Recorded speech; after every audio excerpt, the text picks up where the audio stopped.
So Lars was telling me a story. Apparently, that some parent let their kid piss in the lift at Lars' work yesterday. Wow. What? Yeah, just let the kid piss in the lift. In a cup? Okay. Or some kind of receptacle? No, just in the lift. But for hygiene... No. Yeah, exactly. Thank you. As a parent of a 9-year-old who has weed in some pretty gnarly places, no. Not in a lift in the middle of a home furnishing not in a store. lift. No, definitely not. Well, as far as I know, I'm not watching him 24/7. What? No, hang on. Sorry, this a mystery shit. Okay, so apparently somebody's shit in the lift as well. Oh no. Jesus. Oh, no, how long is this lift? Like, how long is the average ride in this lift? I feel like that would need to be like at least... It's literally, I think, it's one floor fill. So, in the lift, I'm assuming drop trousers. Yeah. Squeeze it out, stand up, trousers back on, out of the lift. Mm-hmm. That's more than a one-story lift journey, surely. Welcome to Ayrshire.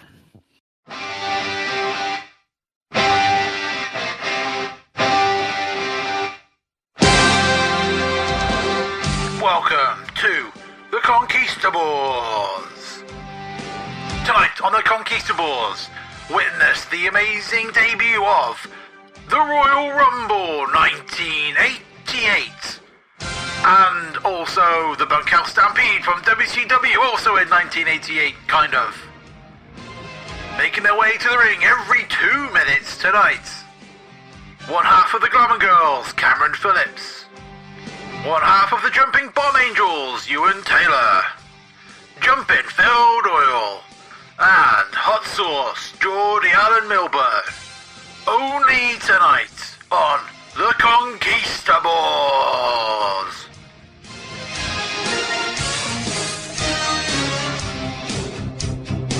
I'm just going to try and reset my router, guys, because I'm getting a lot of glitching and bugging out at the minute. All right. Of course you are. We're doing a podcast. That's what happens. This is true. Nothing can work the way it should do. Hold on. Oh, of course it was. I'll be back. We do a Conquistabores podcast. What happens? Al's late and/or eating food. Cameron's internet falls over. Yep. Euan is perfectly fine and never has any trouble. And my headphones are too quiet. Should we apologise for the lack of a Christmas special this year? No. Or we just say screw him, fuck him. Did we get any messages asking for a Christmas special? Did we fuck? So no. That's a good point, Cameron. That is a good point. No, did we get anyone messaging us going, excuse me, where is your promised Christmas special? Watching 1-star matches? Whose idea was that? And then whose idea was that? And then that's Nobody. Not a single person. For the benefit of those who haven't detected, by the way, I've moved the router closer to my laptop. Oh. You do sound better, to be fair. Good. Yeah. That's okay, because it was cutting in and out and in and out and in and out. And I got the gist of your vomit story, but there were bits that I was like, suddenly went, But if you follow me on Blue Sky, you the full vomit story's on there in detail. So that's where I've read it. I was like, kind of going, I'm sure Phil's told me this. Yeah, told you with words. Yep. Good old Blue Sky. But if it's any consolation, I did read it in your voice, Phil. Yeah.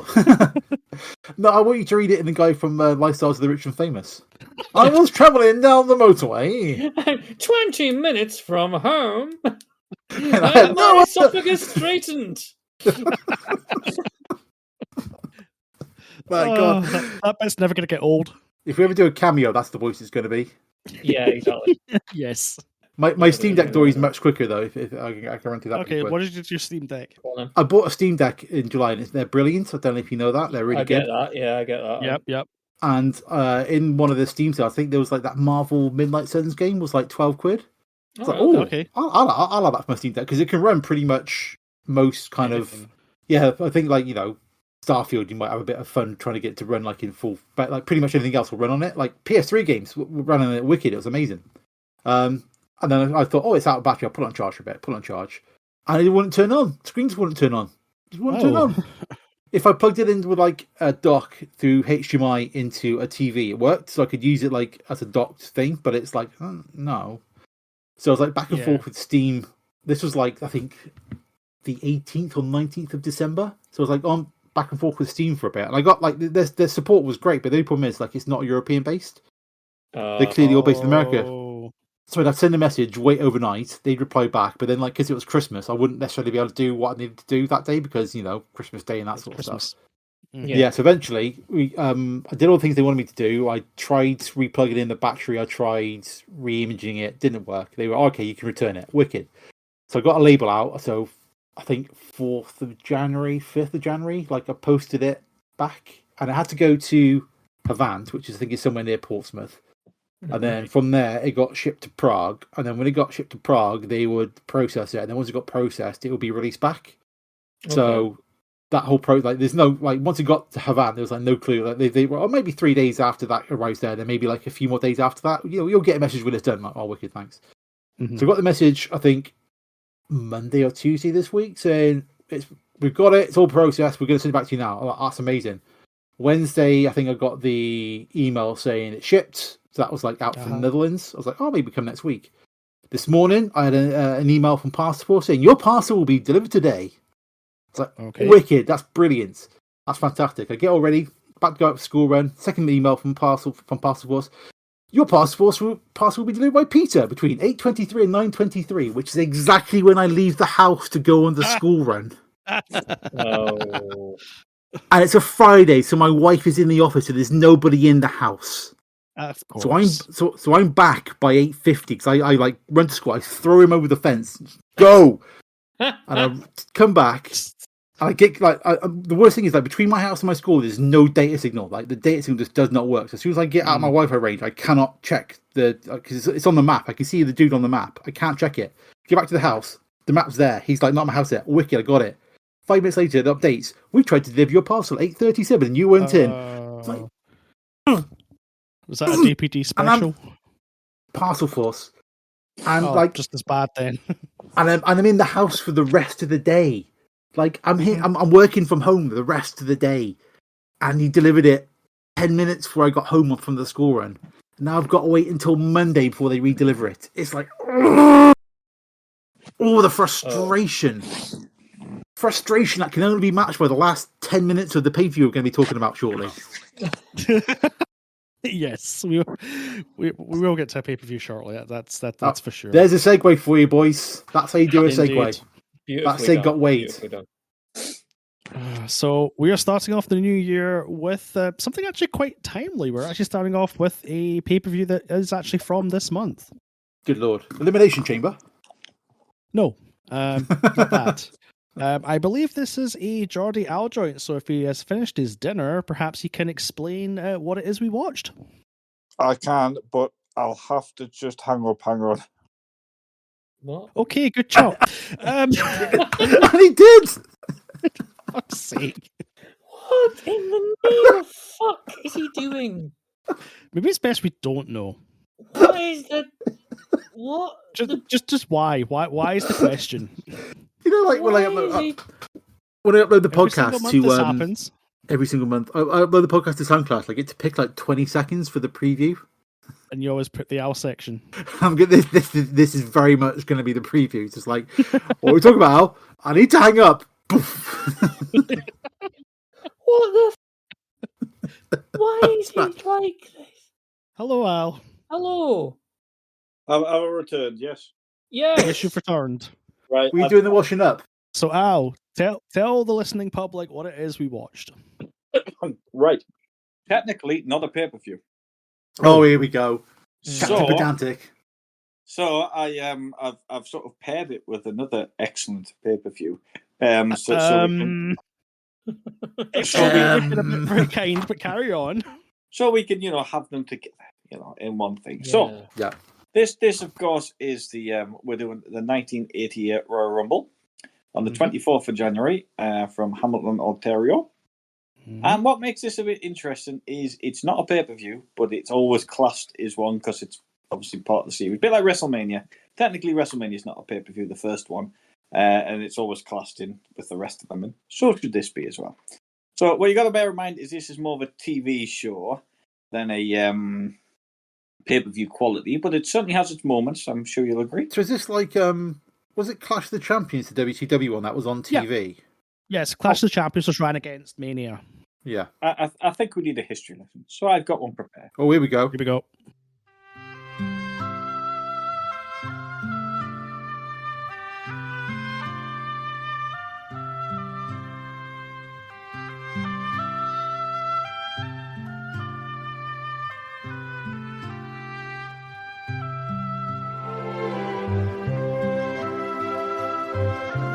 Righty-ho. We're going way back to the 60s. Ooh. Oh, Jesus Christ. Is this a history of pro wrestling? Yes. And my birth. No. Wow. Right. Where was I? So, 1960s. Apparently, Pat Patterson was involved in the annual Battle Royals at the Cow Palace. Mm-hmm. And they would have one every year. Now, I've looked at a few results and stuff. They don't look overly exciting, but for the 60s, maybe they were. And he always wanted to bring a big Battle Royal to a main event, you know, like a big selling point for a show, the Battle Royal. Yeah. So, fast forward a few years, and we get to 1987. Now, WCW are already doing what they're doing. Sorry, I'm going to have a disclaimer. I know it's the NWO and Jimmy Crockett Promotions, Jimmy Crockett Promotions. I'm probably going to call it WCW throughout this whole thing, but I'm aware it's not quite WCW yet, but I'll probably keep referring to it as WCW. I'll shorthand, that's fair enough. Yeah. I accept your disclaimer. So, going forward, they already had their events, kind of, which we'll get to in the second half of the show. And Pat Patterson wanted to bring this thing. So apparently the story goes one day he's having a cigarette, and the ideas aren't flowing apparently. So he's outside, and he's thinking back to the Cow Palace to these big battle royals. So he wants to do a battle royal, but he wants to do it different. They've already kind of copied WCW to a degree by doing the fancy dress battle royals, and it includes an hilarious moment where Lanny Poffo wears a suit of armor to the ring. Yes, I remember this. Mm-hmm. It's as ridiculous as it sounds. If you haven't seen it, please go out of your way to watch it. It's on the network. It is pretty amazing.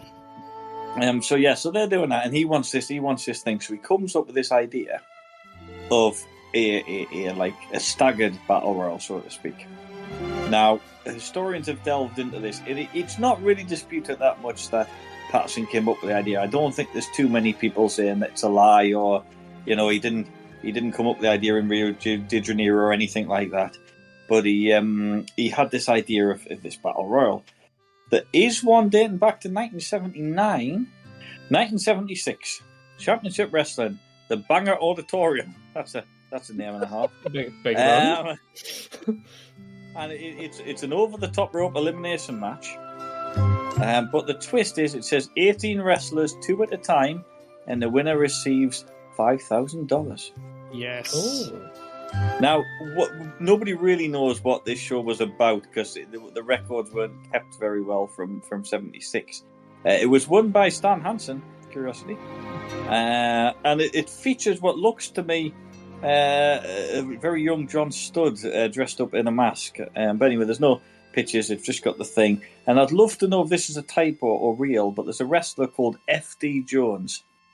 And I wonder if that's supposed to be S.D. Jones, or indeed he had a relative called F.D. Jones. But there you go. I mean, we did have a pig and a hog in WWF back in the day, so it's highly possible. So what it is there's nobody really knows, but what it sounds like by the wording is there's 2 guys in the ring, and once one's thrown out, somebody else comes in. Yeah. But obviously, in order for that to work, you would have to have some sort of predetermined draw of the order they go in. So that's possibly where he got a little bit of inspiration from.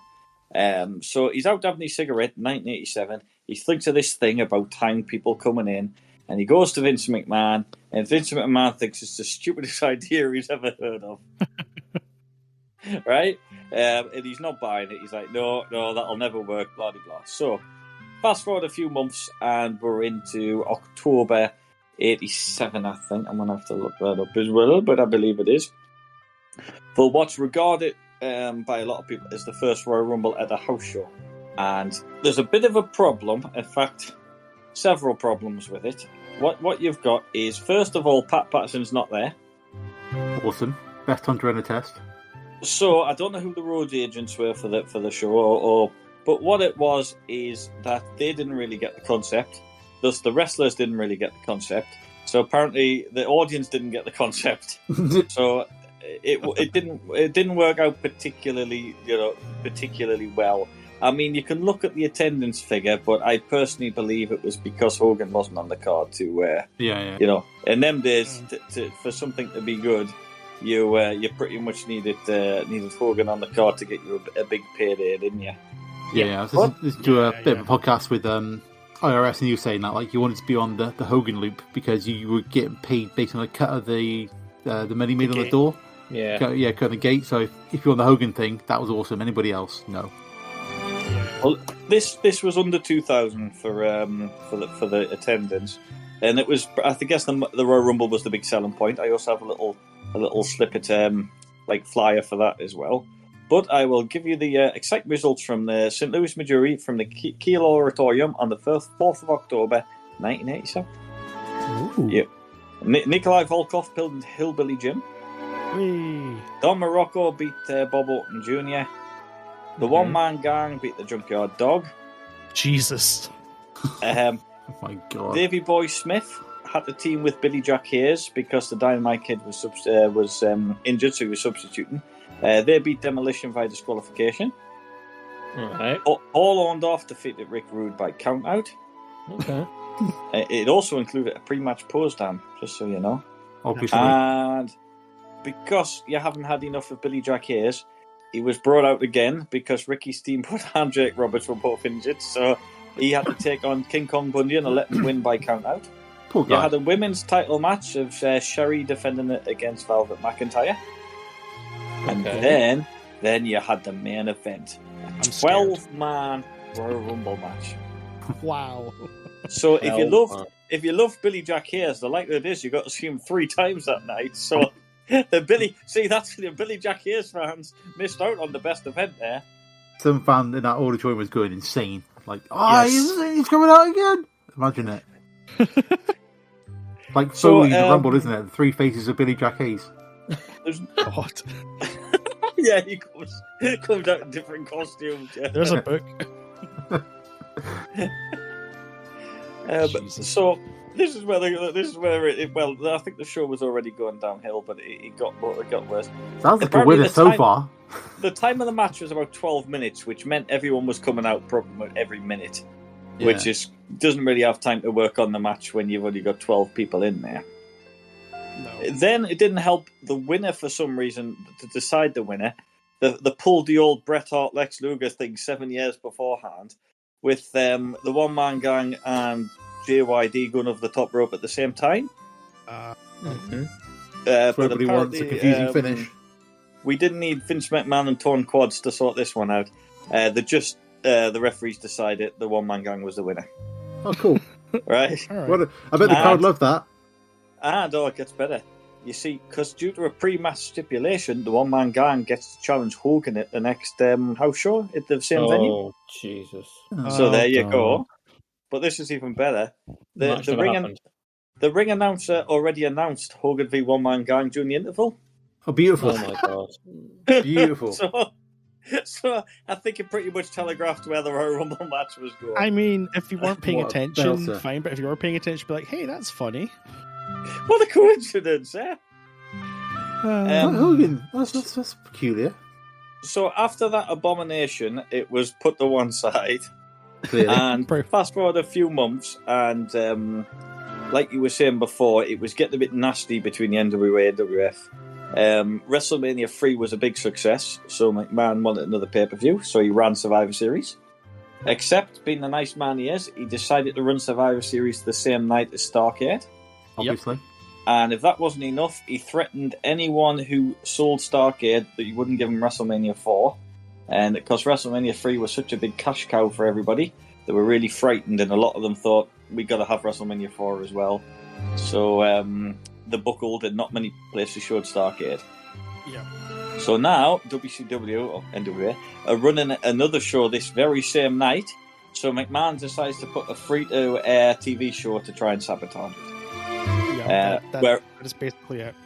where in reality, the NWA bookers have done the best job of sabotaging it, far better than Vince McMahon could have done. So, probably, yeah. This show is horrendous.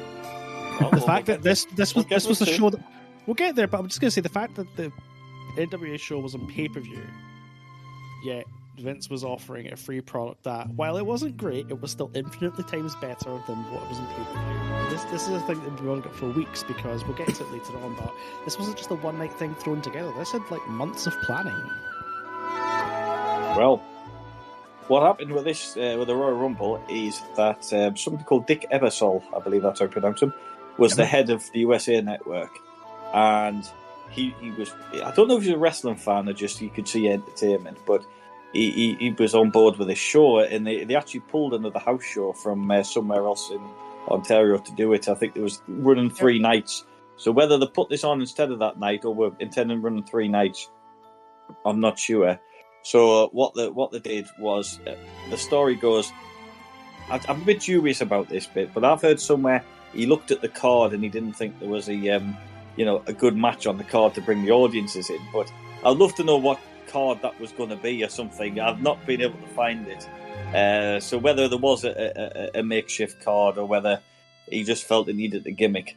So Vince McMahon apparently went, "Tell Dick about your stupid idea" to Pat Patterson. So Pat Patterson told Dick about this stupid idea of people coming to the ring, in timed intervals and stuff.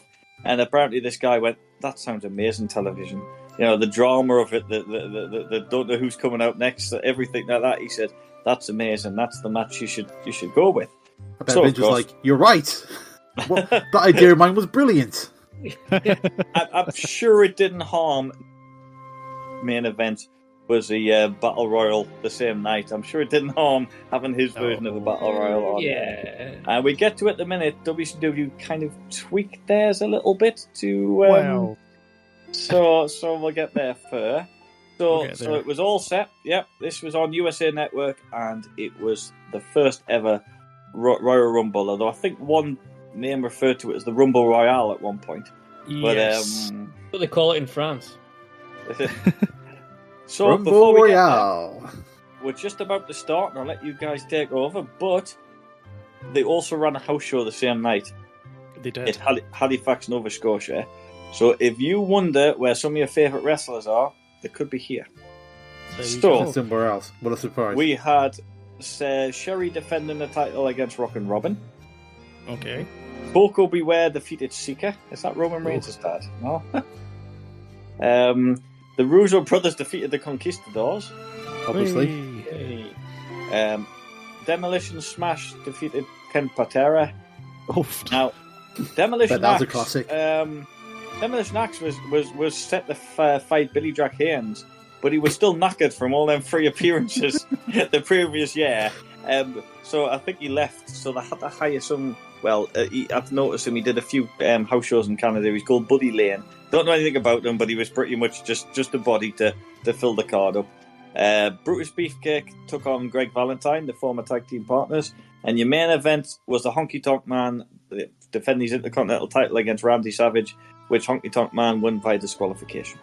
Naturally. Mm-hmm. And if you're wondering, the only other guys who weren't included, and I don't know where, the Bulldogs are missing from both cards.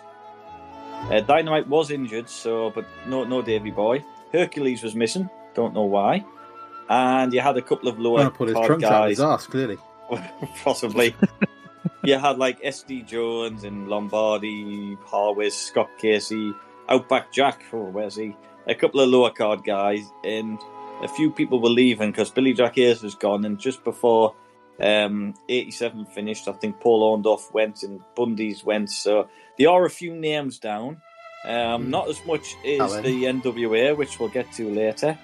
And the only other thing I'll mention, 2 other tidbits before we get started, was Gorilla Monsoon was originally on commentary, but suffered a mild heart attack. Oh. So I presume he was... Probably for the main event. I presume he was replaced by Vince rather than a 3-man team. It doesn't sound like they would have had a 3-man team, does it? I don't think Not that time, no. 3-man team would have been a kind of major thing around about this time, sure. There would have been 2. And because of the lack of wrestlers, they had to cancel the the great tag team match, which was Demolition versus the Killer Bees. I'm sure you're all upset that they cancelled it, but they did run it on Challenge later that year, which unsurprisingly Demolition won. So you're telling me this competing house show had a main event of the Honky Tonk Man versus Macho Man Randy Savage, and we got what we got as the main event? Yes, I guess so. But don't worry, I'll get that in a minute. I've talked a bit here, so I think there you go, guys. You take it from here.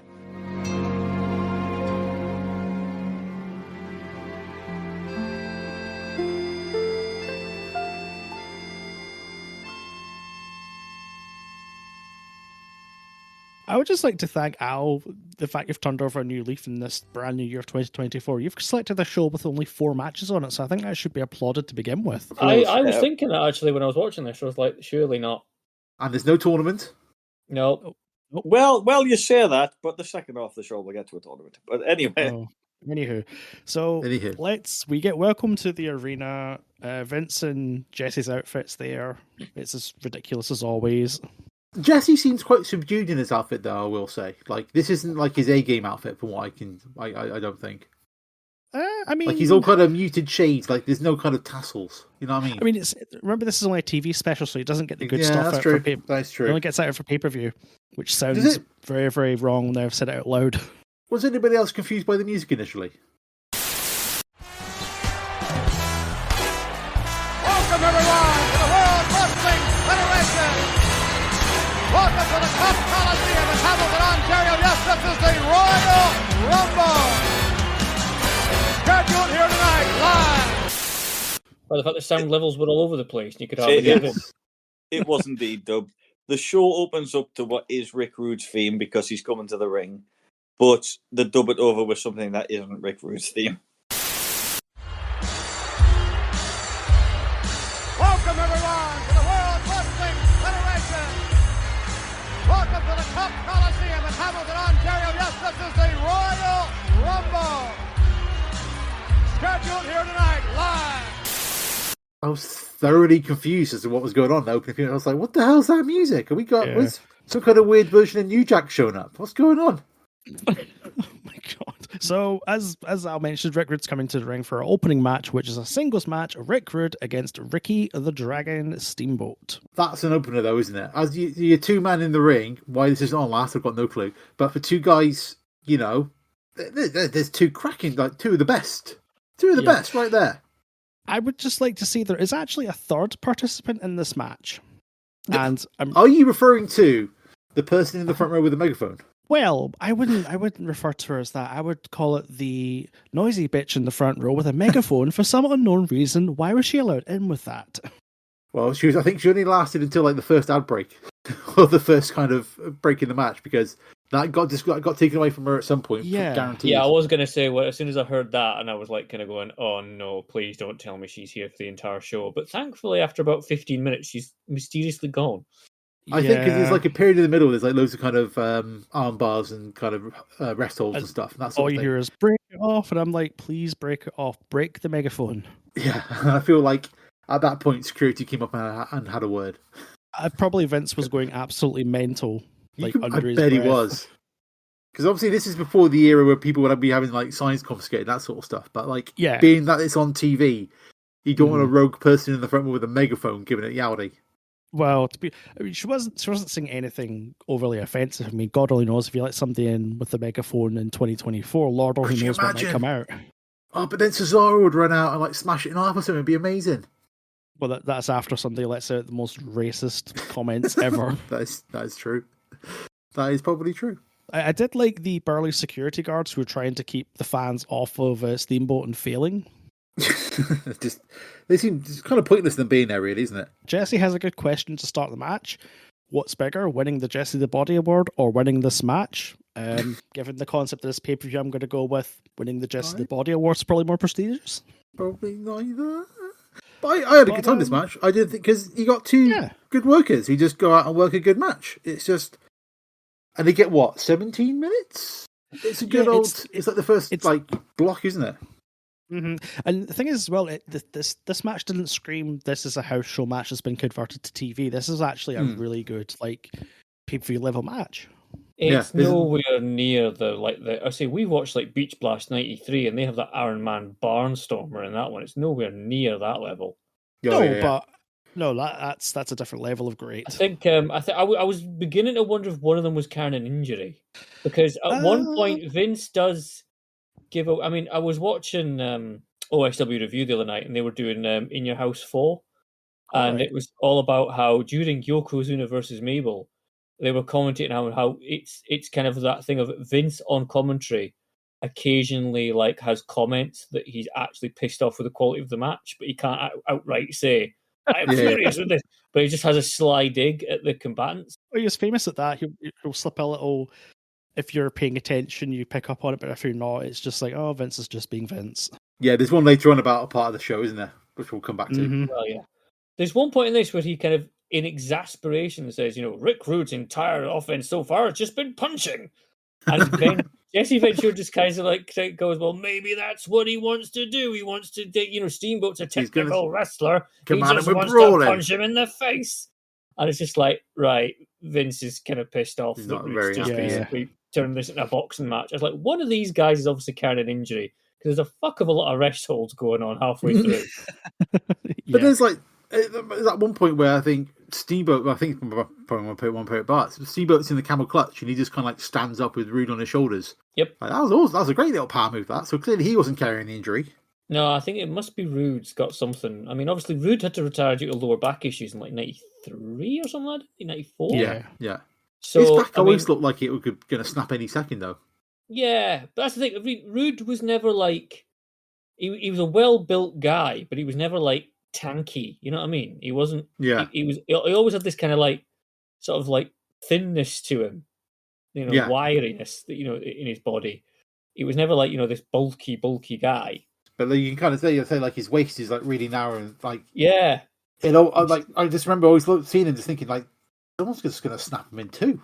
Yep, lots of arm drags as well. I'm not saying it's a crap match. I'm just saying I kind of went into this going brilliant. It's Rude versus Steamboat. We've seen a couple of matches with these two. They've all been great, and this was okay, but it wasn't anywhere on that level. They're going to have 5 years down the road in WCW. Yeah. An absolute banger. That Iron Man match at Beach Blast '93 is an absolute banger. I love that. I need to watch that again. I haven't watched that for a while. Brilliant. The finish with the ref getting dragged in and getting wiped out by a Steamboat crossbody. Yep. Happy with that finish, or are you kind of like, I mean, it's a very TV finish. Let's say that. Yeah, I quite like that Rude when halfway to the ring, back to the locker room before he realised what was going on. I was like, what? And then kind of ran back to the ring to lambast the referee. For an opener, this was more than serviceable. Oh yeah, yes, I'd say so. It's decent. I say it's just not the best match that these two will have. Totally, yeah. No. Don't worry though. I'm sure what's going to follow next will be cracking. Well, before we get there, I would like to know what was on the other channel. What were the NWA presenting to us at the same time? It was the 3rd annual Bunkhouse Stampede.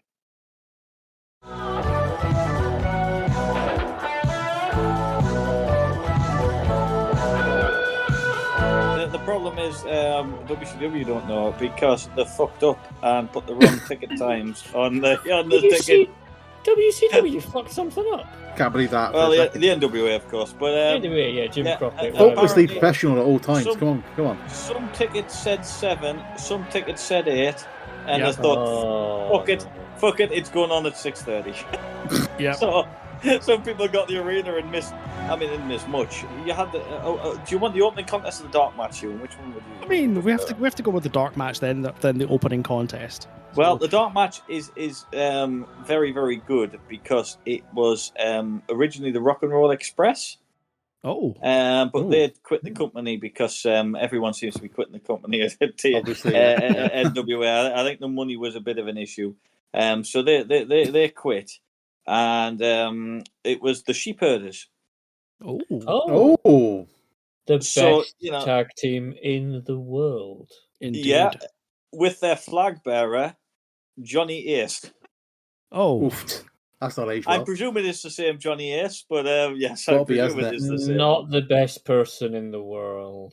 So they're from New Zealand, and because it looks like at one point they might have drafted the Freebirds in to take the place. But Michael Hayes also quit. So he probably took one look at the cheapers, like, no, I'm not, no. My shoulder's gone again. My elbow injury's flared up. Sorry, guys. We have the random team of Jimmy Garvin and Sting. No, that's a combo. So there you go. Sting. The dark match. In the dark match, yeah. Well, literal dark match because nobody was there. Nobody was there.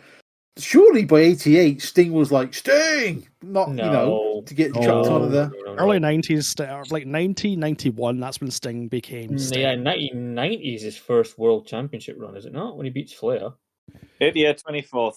It's a very similar situation as someone we're going to come to in the Royal Rumble tonight in the match. Yeah. The face was won by DQ. But something else that's a bit baffling is it's obviously a dark match, but it is available on YouTube. Oh, what, fan cam? So, no, we're commentary and everything. Of course it is. I don't know if it was recorded for television or a video cassette. It certainly wasn't recorded for the Bunkhouse Stampede video cassette because they never released it. So yeah. There's a reason for that. But the first match proper that was in the Bunkhouse Stampede show proper at whatever time it started at. The proper show. Was the NWA World Television Championship match of Nikolai Volkov defending against Bobby Eaton. On paper, anyway. I didn't see it, but that's decent. Well, I hope you think it's decent, Cam, because you can watch it for a while. Oh, God. If I told you, Cam, Tony Schiavone went near the start, and 5 minutes have gone. Oh, all right, okay. You'll never guess what happens next. It's a time limit draw. Good Lord. They do love him, don't they? They do love him. 20-minute time limit draw.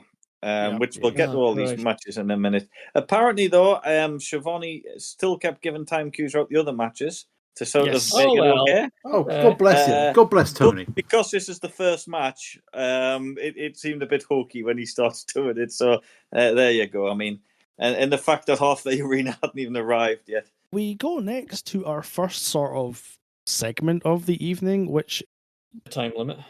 This could have done with never existing. Don Morocco trying to break the chest press world record. I think you watched the wrong show, Euan. Oh. Dino Bravo. Thank you. Canada's favourite son. I mean, sure, why not? This segment sucked. That's all you need to know. Well, would somebody like some history on this segment?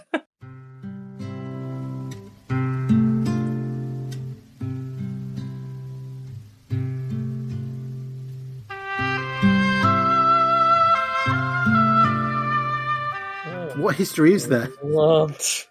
Carry on. Well, this is I'm having technical issues. This is followed by a sigh. We're in for a good one. Right. This is no.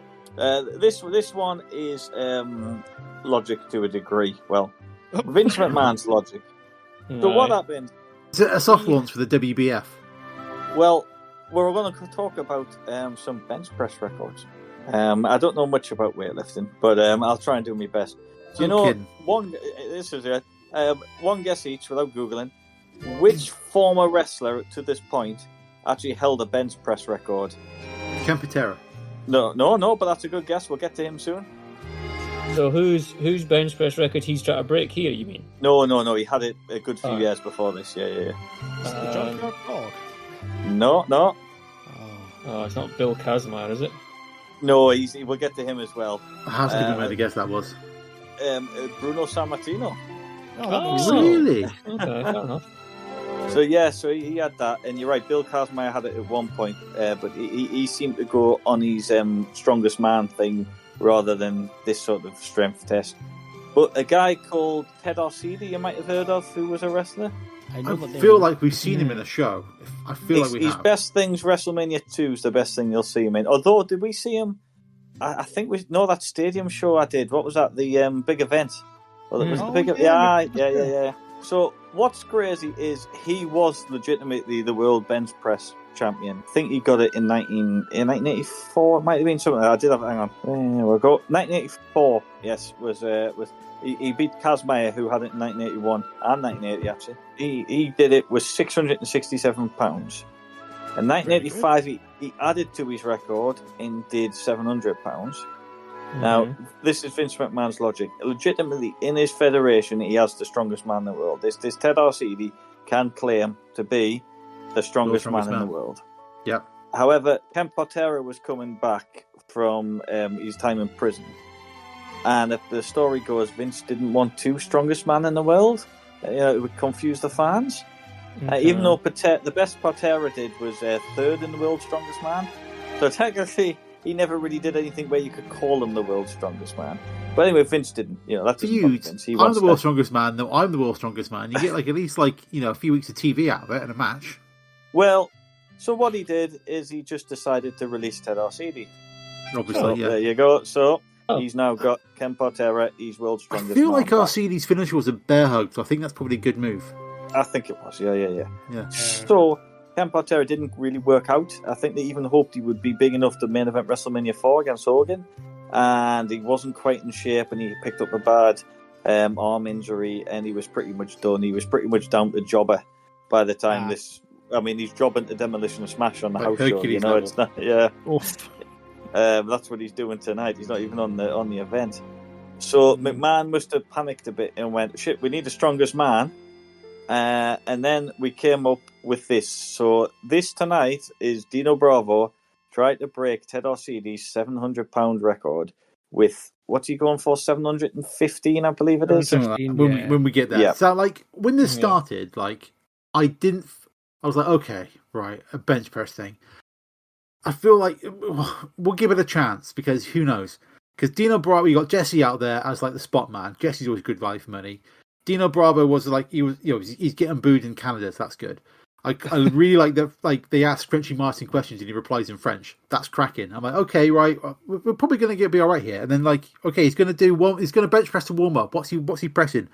415 pounds. And I was like, he's starting at 415, and the record is 705. Yep. Yeah. And then the next one's how he goes from 415 to 505 pounds. So he's going up in 50, 60 pound increments. I'm like, oh, for God's sake. And each time they're unscrewing the thing on the side, putting the next plate on, putting it on the other side, screwing the thing back on. Hey, would the crowd be quiet, please? Please. Quiet crowd. And Gene Okerlund's there, yeah. All you can hear is one man in the commentary booth salivating at all his strength. And Jesse going, just give him a chance. I think you may not like him, but give him a chance. The crowd's burning. It's I get, if this was 5 minutes long, fine. Yeah. But it's I don't know, I didn't time it, but I think it was as long as the first match. It feels like 20. Yeah. It feels like I'm still watching it right now. To get to the point of Jesse helps him a little bit to lift the thing up. And that's where it kind of gets to at the end. Nobody comes out to confront Dino about him being a cheating bastard. Oh, they could have at least have some fake guy with a clipboard going, yep, world record, something like that. Yeah, something like that, yeah. Sense, you know what I mean? And then Jesse just kind of this is an unofficial weight lift, actually, because we have to weigh it afterwards, so it's not official yet. It's thanks, Jesse. That's kind of ruined that then, hasn't it? It was just so ridiculously long. It would have been an ideal kind of segment if, A, well, obviously it was shorter, and B, if you had obviously you couldn't use real weights. That was the kind of thing. But if you had a tag team that you were going to break up, and you had one person you wanted to be the face was doing the lifting, and the heel side of the tag team that was going to turn on him would just drop it at the last moment across their chest. Well, there you go. Or their throat or something like that. And it would have been look at this. It's kind of going, always jealous. You're going to get all these things on your nose. That would make this a cool segment. But as it is, bollocks. The one thing that would make this segment better. Not existing. Not being on there. Exactly. Well, I'll go back to your thought in a minute, Cam. But you're right. So the end was Bravo picking it up, Jesse just helping them, but only applying 2 pounds of finger pressure. That's important. To help them to help them get the ball back. Now, I've read and tried for a good few years to try and research what this is about, what the whole purpose was it is. But even Frenchy Martin, I've watched an interview with him, and he says Bravo was legitimately strong, and he could have actually done that. He has done it apparently before, but I don't. To me, the weights weren't. I don't think all the weights are real, but they must have had some weight on it. Otherwise, he would have struggled. So it can't have been totally fake. It must have been, I don't know, maybe £500. Yeah. Yeah. Otherwise, he would have been easily able to do it. But I don't know if the bit with Jesse helping them was trying to be a storyline or something. I don't know. Maybe that's the only reason why it's there. But there are bits where they seem to add on like massive discs that say £45, and then there's another one that's like, a tiny one that says £40. Yeah. Well, what it does get out of the segment is Gorilla Monsoon for years reminding Jesse of that. Like every time you had Dino Bravo, the world's strongest man, and followed by Monsoon going, only when you're helping them, Jess. That sort of thing. So that had a little the one benefit we had out of it. Yeah, I don't know what it was. I don't know if they thought, even if he did do it, like I said, it didn't look official. I don't know what they were going for, I guess. But to be fair, Vince McMahon didn't care. He just referred to Bravo as the world's strongest man going forward, didn't he? So that was it, yeah. And it took 15 minutes of TV time to get there.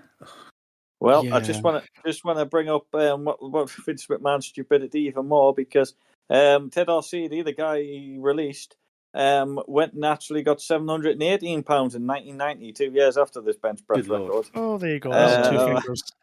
I bet it didn't take him this long to do it. And this is even crazier. Right, that was the bench press record in 1990. Mm-hmm. What is the current bench press record today? 718 in 1990, you're saying? Yeah. It's going to be something like... I'm guessing it's going to be a small increment, so I'm going to go to like 725. I think it's more than 900.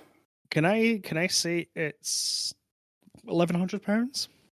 It's double what that was then. Really? £1,401. Isn't that crazy? Euan takes it closest then, yeah? Wow. Yep. So yeah, isn't that I just thought for this I'm going to look up what the current record is. Last year it was 2023. I was like, Jesus Christ. So yeah, these guys have come a long way, but that's what you get, Vince, when you actually have the world's strongest man. It's not good enough for you, so you've got to make one. Fake Canadian version. One last tidbit I'll follow up with. This might have been the real reason why we got this on the show. A week later, NWA was doing the Powers of Pain versus the Road Warriors in the bench press challenge. So there's a possibility he just wanted to beat them to it. Beat them to it. You know, he's already ruined the Battle Royal. He may as well ruin all their programming by putting this on as well. You know you're better when you're stealing the heat from the other company's bench press segment. I was going to say, I'm beginning to get the impression, doing all these shows, guys, that Vince McMahon's a bit of a twat.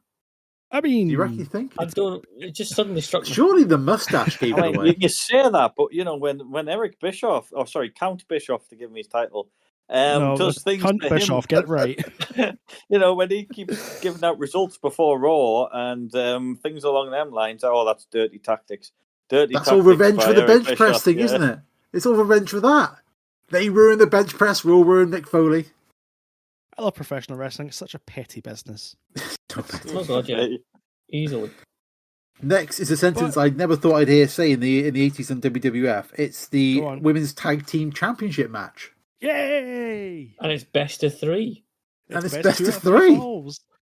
The Glamour Girls of Judy Martin and Lolani Kai defending against the Jumping Bomb Angels of Norio Tateno and Itsuki Yamazaki. I fucking love this match.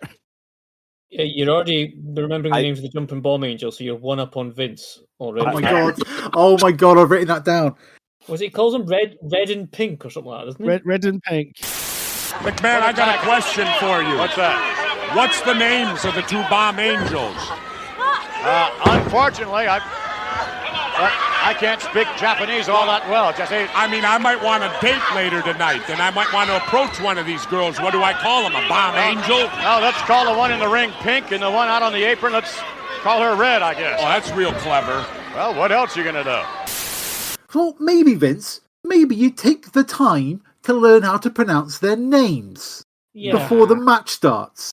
That's what you do, because this, I think, is after the first 4, there's an ad break, and when they come back, suddenly he can pronounce their names. Someone's written them down phonetically for him. I think somebody's run to him. Yeah. Here you go, Vince. That's their names. And it's like pink equals red equals. The Jumping Bomb Angels were huge as well. All Japan they were huge in? All Japan, yes. All they Japan. Were big enough. Did they have a big feud with the Crush Gals, or is that the wrong thing? Am I thinking the wrong thing? I think that's the wrong thing. They did beat Bill Nakano and Condor Saito to win the vacant Triple WA World Tag Championships back in 1986.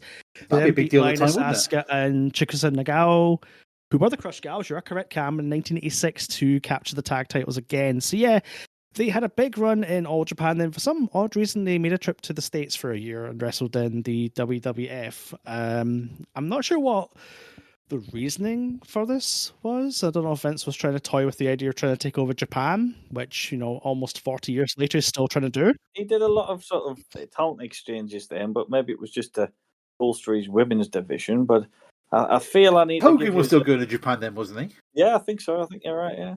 I think we need to tell the viewers how the Glamour Girls got the tag team titles. Yes. How did they get the titles, Uncle Al? Well, they beat the reigning champions of Desiree Peterson and Velvet McIntyre. Ooh. Oh. It wasn't like the Intercontinental Belt. It was one of the tournaments that nobody ever went to.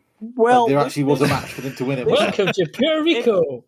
It's funny you should say that because this match took place in Cairo, Egypt. There you go. Oh, probably. So, that's right. That's right. In a pyramid somewhere. I don't think any footage has been found of this match. It's in Tutankhamun's tomb. So, what's funny as well is of all 5 defenses of this belt before it was deactivated, 4 of them were on house shows. God, it does is there even the roster to support a tag team division for the ladies at this point? No, you're right. There's literally 2 women, I think, for the women's title and 4 women for the tag team title. That's pretty much the roster at this moment in time. But you said, the match they have is cracky. Like, I got a bit worried when they start because they kind of start doing with hair pulling. I'm like, oh, here we go. Oh yeah, they got all the crap out of the way first. But then, they just start busting out suplexes and stuff and double, drop kicks and things. Like, oh, here we go. Oh, okay, we're having a match. This is good. I think it was quite a revolutionary thing at the time. I think women's wrestling, at least in the WWF up to that point, was very much that sort of cat fighty, we'll do some wrestling, but we'll do some crap in between. Whereas you get the Jumping Bomb Angels are just like, right, we're here to kick ass and take names. Yeah, that was very much it. Where it was women's wrestling was in Japan, wasn't it? It was like, oh yeah, they can wrestle just as well as the men. They're going to be just as hard hitting. Joshi is fucking brutal sometimes in Japan. Vicious stuff. Yep. It is just unbelievably, blood fueled, and I don't think people actually realize how much more violent, especially this time in All Japan and things in the 80s. Yeah. How much more violent it was than the men's wrestling, because holy sweet mother of God. If you look up All Japan Women on YouTube, you'll find some absolute bangers of matches, and it's a bit stiff, let's say that. Yeah.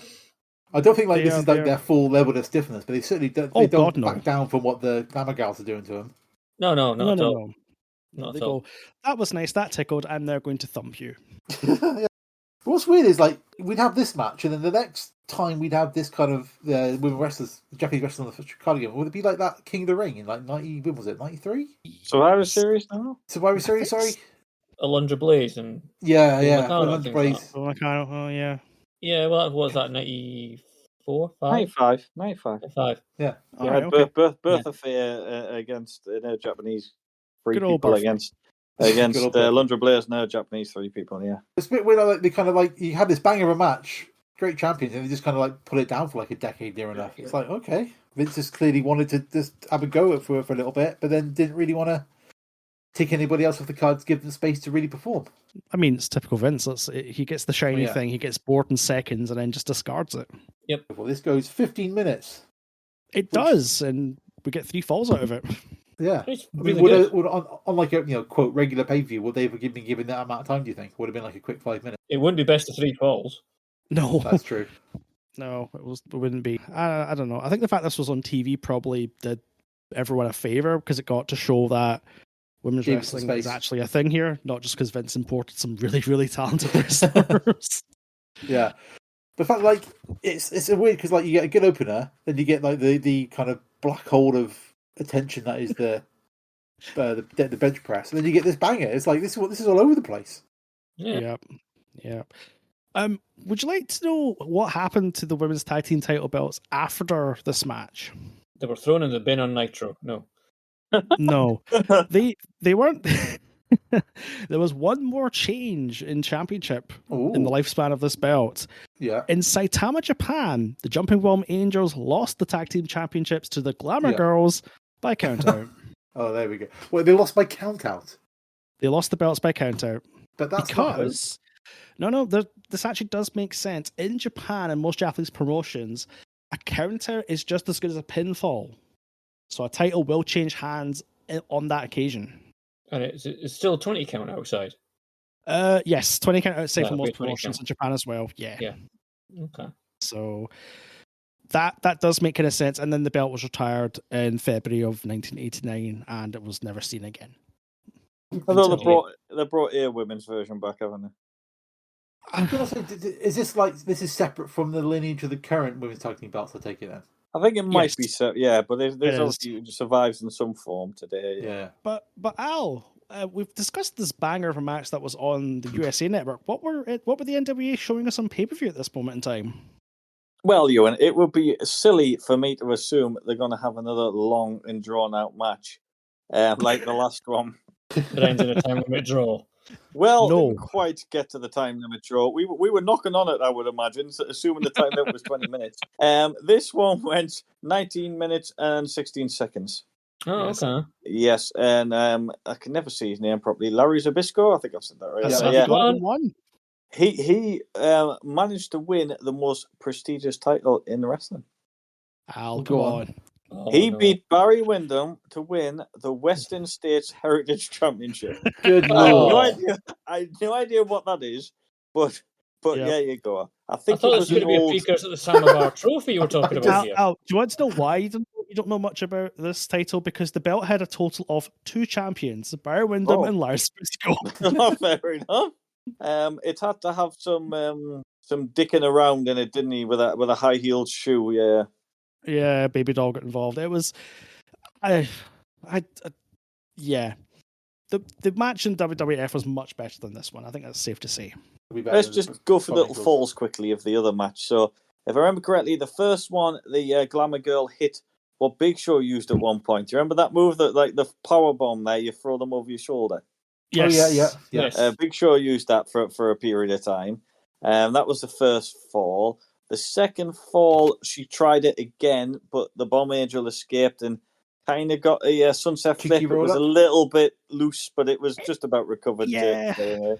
I don't think it was too bad. It was very, and I loved the third fall because the first angle doesn't even give it justice. It's the replay that gives it the justice. It's a double drop kick off the top rope. Stereo drop kick off the top rope, yeah. And I have no idea how that could not hurt. You see, like one hit there and the other one hit there in slow motion. It must have been painful. Yeah, it can't have not have been because it looked pretty. I think that first brutal. angle you get from like the hard cam, you're like, they're never going to hit it from there. That's too far. And that other angle, you're like, oh, they really probably did get her. They laid it in, yeah. They left their boot marks clearly on their face. That's good. Well done them. What I love is Jesse just doesn't give a shit and just literally exposes the end of the match like, well, it doesn't count because she inexplicably pulled her shoulder up on the three. Oh, Jesus Christ. And Vince McMahon's going, the shoulder blade is down. And the shoulder blade is down. That well-known wrestling rule. Such the shoulder idiots. Such idiots. I get why Jesse does it though. Like he's trying to like protect the product as much as possible as a wrestler, isn't he? So I kind of get it, but it's like there's no need to call it out on television, is there? The man is trying to protect the integrity of wrestling when he's just helped a phony bench press record. That's how Jesse works, though, isn't it? It would sell the rematch as well. Sell the rematch, knowing it was the referee made a mistake, which we see a lot, of course, in the next segment. Where the referee makes a mistake and they try and sell a rematch. Also worth it, Jimmy Hart was in the Glamour Girls corner. I think he got a drop kick for his troubles at one point, didn't he? Yes, he did. He did a drop kick, which he probably enjoyed. So we go from this match to another talking segment. Now, you say that, but at the time, this was the selling point for the show. I don't believe the Rumble. This is like the first thing they mentioned at the top of the show is this. Yeah. It just shows how much of an afterthought this whole thing was. It's advertised on the flyer is a special appearance by Hogan and Andre. Not a contract Andre at the pub. But, yeah, but I thought, yes, I know once you've seen the scene, it becomes boring. But for anyone watching this live, for the first time, I think this scene would play out really good. Oh, yeah. Guarantee it. Absolutely. We've not had contract signings kind of drilled into our heads by that. Would this be the first one they've done? Like a contract signing with a table of people? No, I'm sure they must have done like some before, but I think this may be the first one on such a big such a big stage, and the fact it's a rematch as well. Although I will say that the whole thing was overshadowed before they get into this properly. There's like you see like Ted DiBiase in his white suit, and then it's like a shot of the crowd, and some guy's got his kid up in a torture rack in the audience. Just carrying him between seats. Oh, he should have been at the Bunkhouse Stampede. What's he doing there?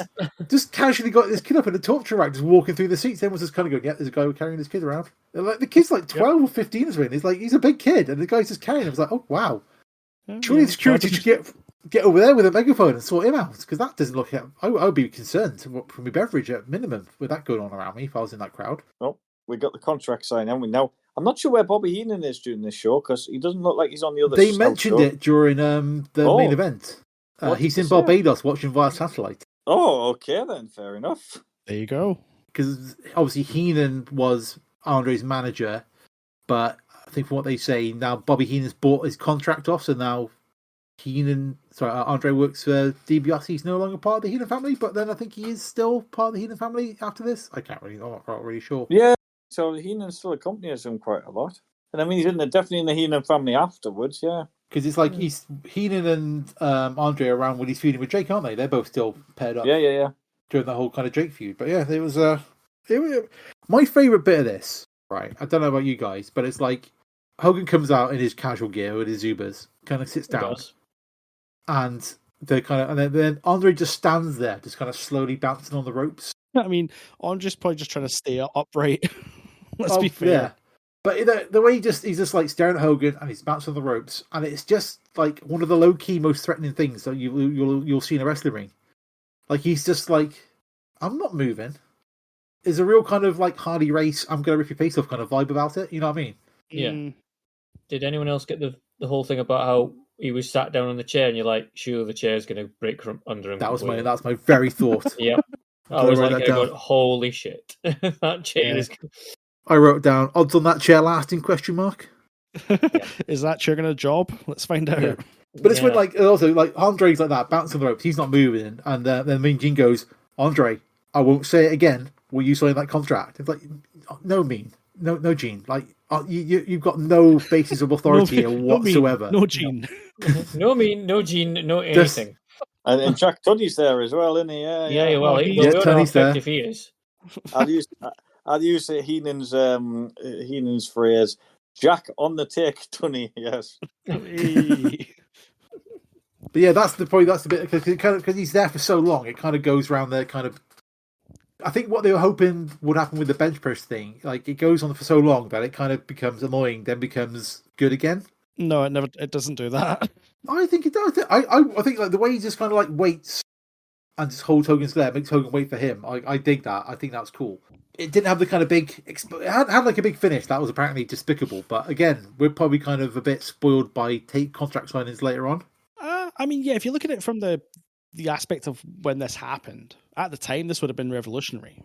Yeah, I'm looking at this thinking someone's going to get powerbomb through that table. Like, guaranteed someone's going through that table. That's going to happen. No, they're not going to get powered through it, Phil, because it's solid oak. I was going to say, when it gets flipped over, no one's going through that table. Not without a hacksaw, who we'll see later. No. But yeah, because that's like a proper solid oak table, isn't it? Like, there's no kind of gimmick to that.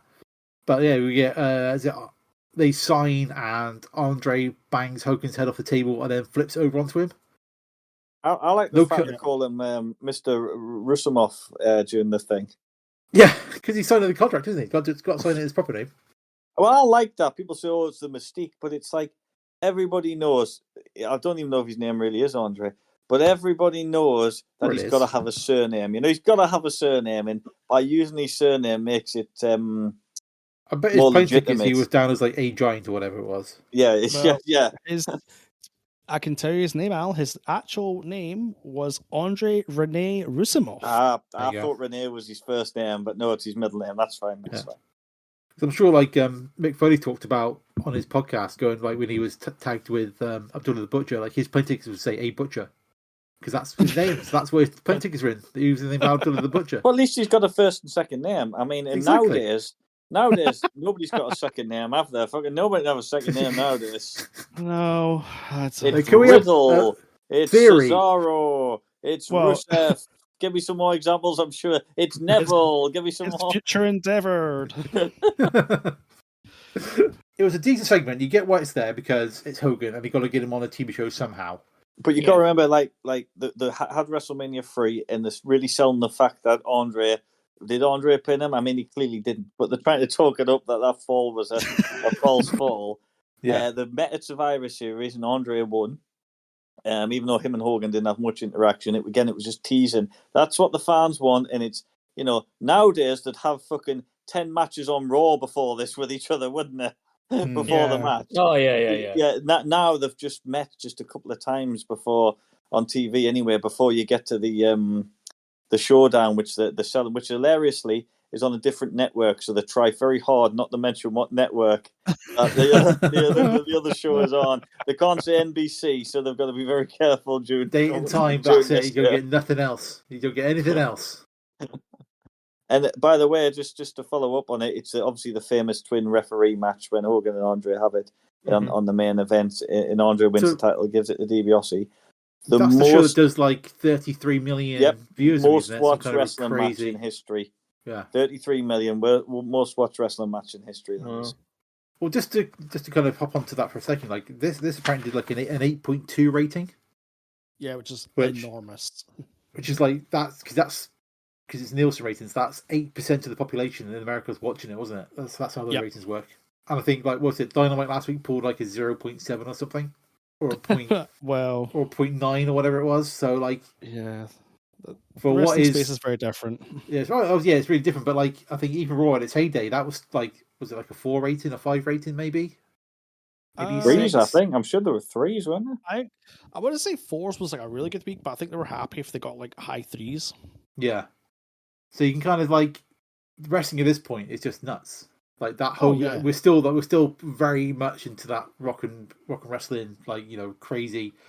And I think that will probably be like the high watermark, that Andre match on TV, like 33 million people, and there probably is like a little bit of that's when things start to kind of cool down a little bit. But speaking of title matches, I think it's time to go over to our friends in the NWA for their title match. Meanwhile, back at the why? Yeah, literally. Now, I've done a bit of research on this. I think this was a last minute sort of thing because I can't find telly that was shown in December that mentions this match. And bizarrely, all the build up to this show is Flair feuding with Michael Hayes. So you would naturally think that Michael Hayes would probably be the number one contender, unless they were saving it for later on in the year. Yeah. But instead, reasons unknown, Road Warrior Hawk is the number one contender. Wow. Okay. Yeah. Alrighty. Would it shock you guys to hear this did not have a clean finish? Stunned. Utterly stunned. But this must have a longer time limit because it gets 22 minutes and 40 seconds. It does, yes. And for your 22 minutes and 40 seconds, you're treated to the finish of all finishes, a disqualification. Lovely. With a steel chair, I think. Yeah, Hawk probably Waffles Hawk with a steel chair. He probably no-sold it, did he? I would assume so. He probably didn't realise was in the ring, Al. You see, I don't get what they're going because I don't get why Hawk doesn't seem to be mentioned as a challenger until January. So I guess they're hoping the show would sell the bunkhouse would sell the show, and then they would just add matches in later by the sounds of things. Let's go back to Canada where we have our main event, question mark. Well, the name of the show's after it. It's the Royal Rumble. The first proper Royal Rumble match. One thing I will just go over. Now, I mentioned the House Show Rumble beforehand, and I've watched shoot interviews from Paul Orndorff, Demolition Axe, and the one-man gang who won it. The unofficial Rumble, the one-man gang won it. Not one of them can remember a single thing about the thing. They're just like, it's another day on the road. We just went out, did whatever they told us to do, packed my bags, went home, sort of thing. Yet none of them can remember this show being special or being anything other than just another house show. So it's a shame, because I think people would love to hear some tidbits about the first Rumble, but no one can remember it. So, but this one is much obviously more documentable. However, I'm going to say this again, WWE seem to ignore this match for a long time. Yes. Obviously now it's very proud to be the first Rumble, but their annual said the first Rumble, I got it, I think the 91 annual said the first Royal Rumble was 1989. Well, that was the first one on pay-per-view. Is that what it was? Like, back in them days, I didn't have any internet, so I was none the wiser, you see. So 89 was the first Rumble. Now, I won't do too many spoilers, but I'm sure people know who's won it at home. But the eventual winner is never referred to as a winner in any other Rumble match he's in. They never go, there he is, the former winner. Yeah. Because it is slightly different, isn't it? Like, it's every 2 minutes, it's 20 men.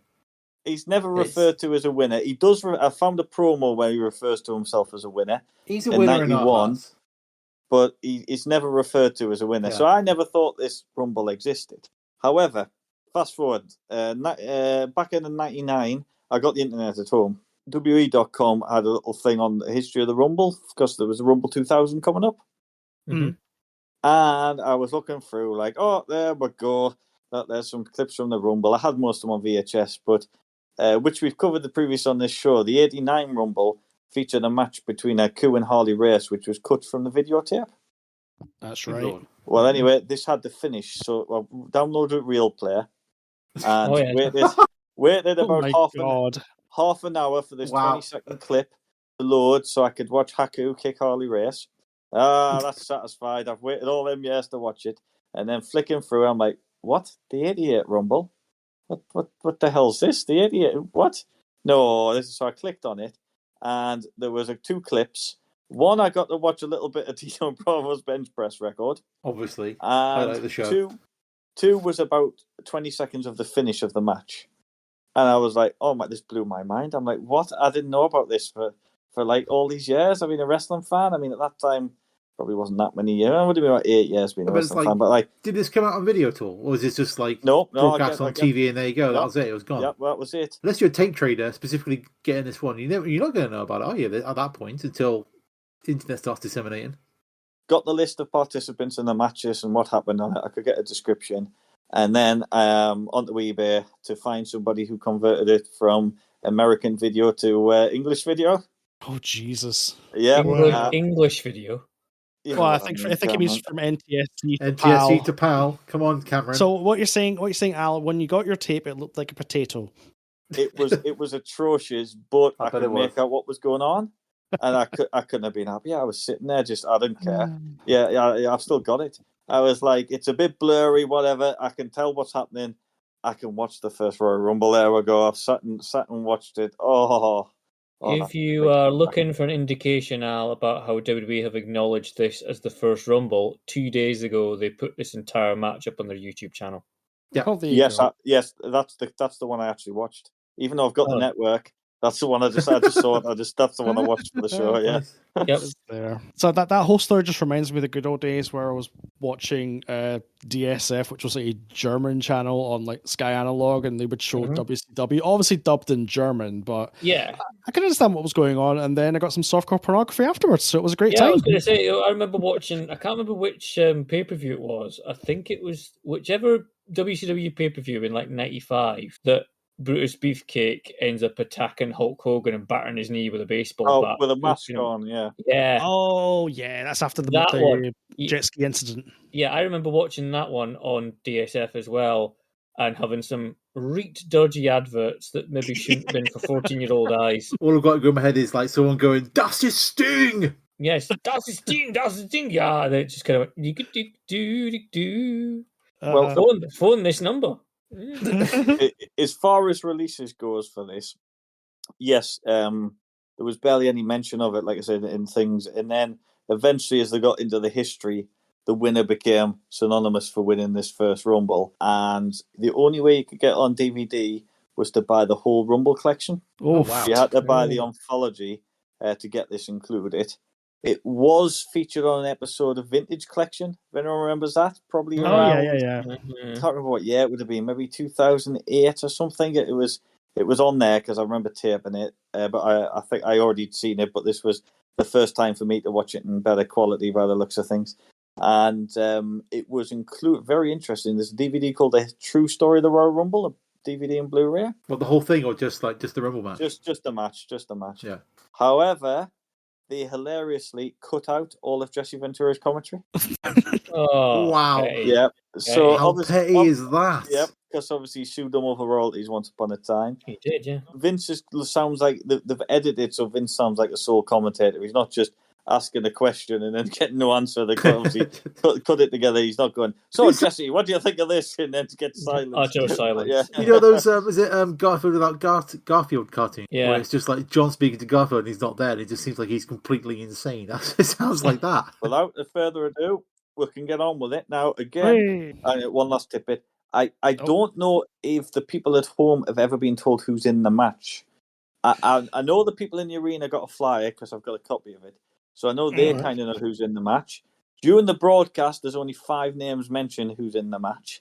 Yep. So I don't know if the people... It doesn't look like it's the sort of one, where you get your Rumble reports and stuff. I can find Rumble reports for different years. I just can't find anything advertised on this. So I presume it was a surprise to a degree for a lot of people watching at home who was actually in the match. And for Vince McMahon, which we'll get to in a minute. I've written down all the order of people coming into the match. Good. Well, I think it's a stellar number 1. Number 1 and number 2 is pretty Bret good. Hart. Number 2 is Tito Santana. How long till Jesse says Chico, do we think? 10 seconds. I think it's about 10 yes, seconds. you're completely correct. Santana firing away. You know, it's quite ironic that Bret Hart and Chico Santana start the Royal Rumble because, believe me, there's no love lost between these two. No, that's for sure. This is the storyline that should have happened. Jesse mentions it. Says Tito's got like a burrito shop somewhere in Tijuana or something. He does. And then he says, when he was in the Navy, he went and bought one and he got food poisoning from it. Right? That should have been the storyline. Jesse looking for revenge for that burrito that made him sick that Tito supposedly sent him all them years ago. Can you imagine Jesse on commentary? I'll tell you something, McMahon. My esophagus stiffened. Oh my. 3 is Butch Reed. The natural Butch Reed. He was about to make history. 4 is Jim Neidhart. Oh, bad news for Tito. Jesse doesn't like the sides. He doesn't say what the sides are, but for some reason, the sides are set in place that these 3 men are going to triple team Tito Santana. They couldn't possibly fight each other. Not like aligned in their own kind of faction or anything, but it's like, it's just kind of mutual kind of, respect that you're a bad guy, so I'm going to help you out sort of thing. Yeah. I dig that. I always like that in a Rumble. It's like, even though they're not aligned, they're just sort of like, we're pals. Weird combination, yeah. We can get on with it. We can beat this guy up because he's a goodie. We don't like him. 5 is Jake Roberts. Whee. Huge pop for Jake when he comes in. Yeah, totally. And everyone's just chanting DDT from like the minute he hits the ring. They really want DDT, don't they? They really want a DDT. And I believe your man Jake gets the first elimination. Yeah, I think this is what Al was meaning when Butch Reed's about to make history. First man ever eliminated. First man ever eliminated from a Royal Rumble. Jake just gets his leg and flips in like a top over the top rope. Bye, Butch. I've got here as well. At this point, Neidhart absolutely rips into Jake with a clothesline. I can't believe how lucky Chico Santana is. Here it comes. Oh,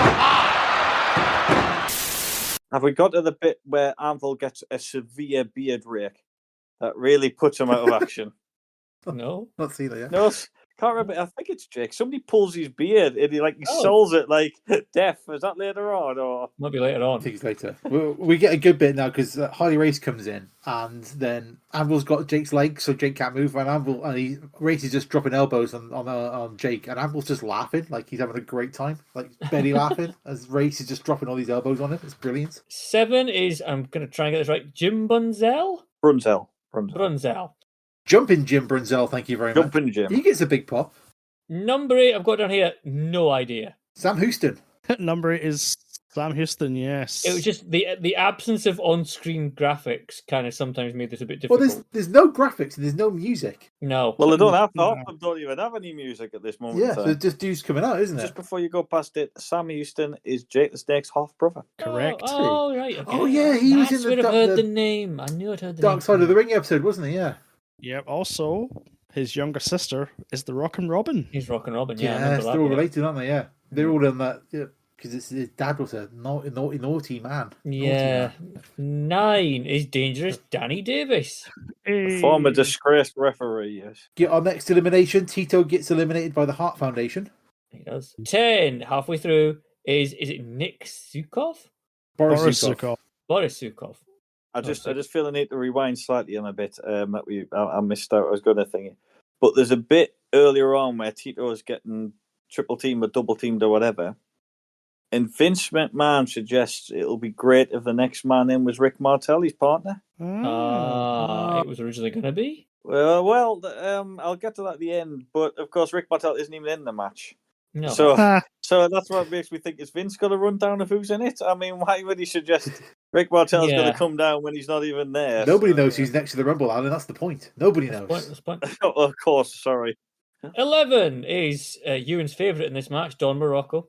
Quickly followed by Nikolai Zukov. No, I think you'll find, Cam, it is actually Nikolai Morocco.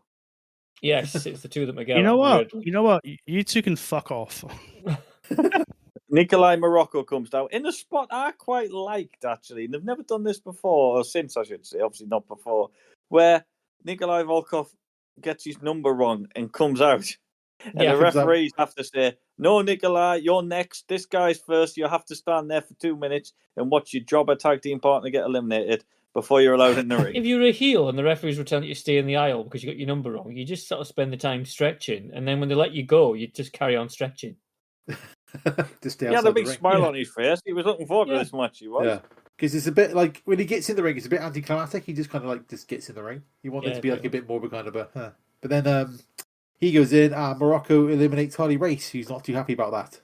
No, but then 13 is Hacksaw Jim Duggan, who is over like fucking Rover. And then Harley Race attacks him in the aisle. Yeah, he attacks him. Duggan goes to go after him, then kind of stops and goes, hang on, I got to do the Royal Rumble. Turns around and I got to go this ring. way. Yeah. 14 is the outlaw Ron Bass. I think there's before that, there's another moment where the crowd really, really want a DDT, and we've not had a DDT yet, just to clarify. And Danny Davis, I don't think will ever be the same after this match. I'll tell you. Well, they have been punishing him. Davis! Not quite over.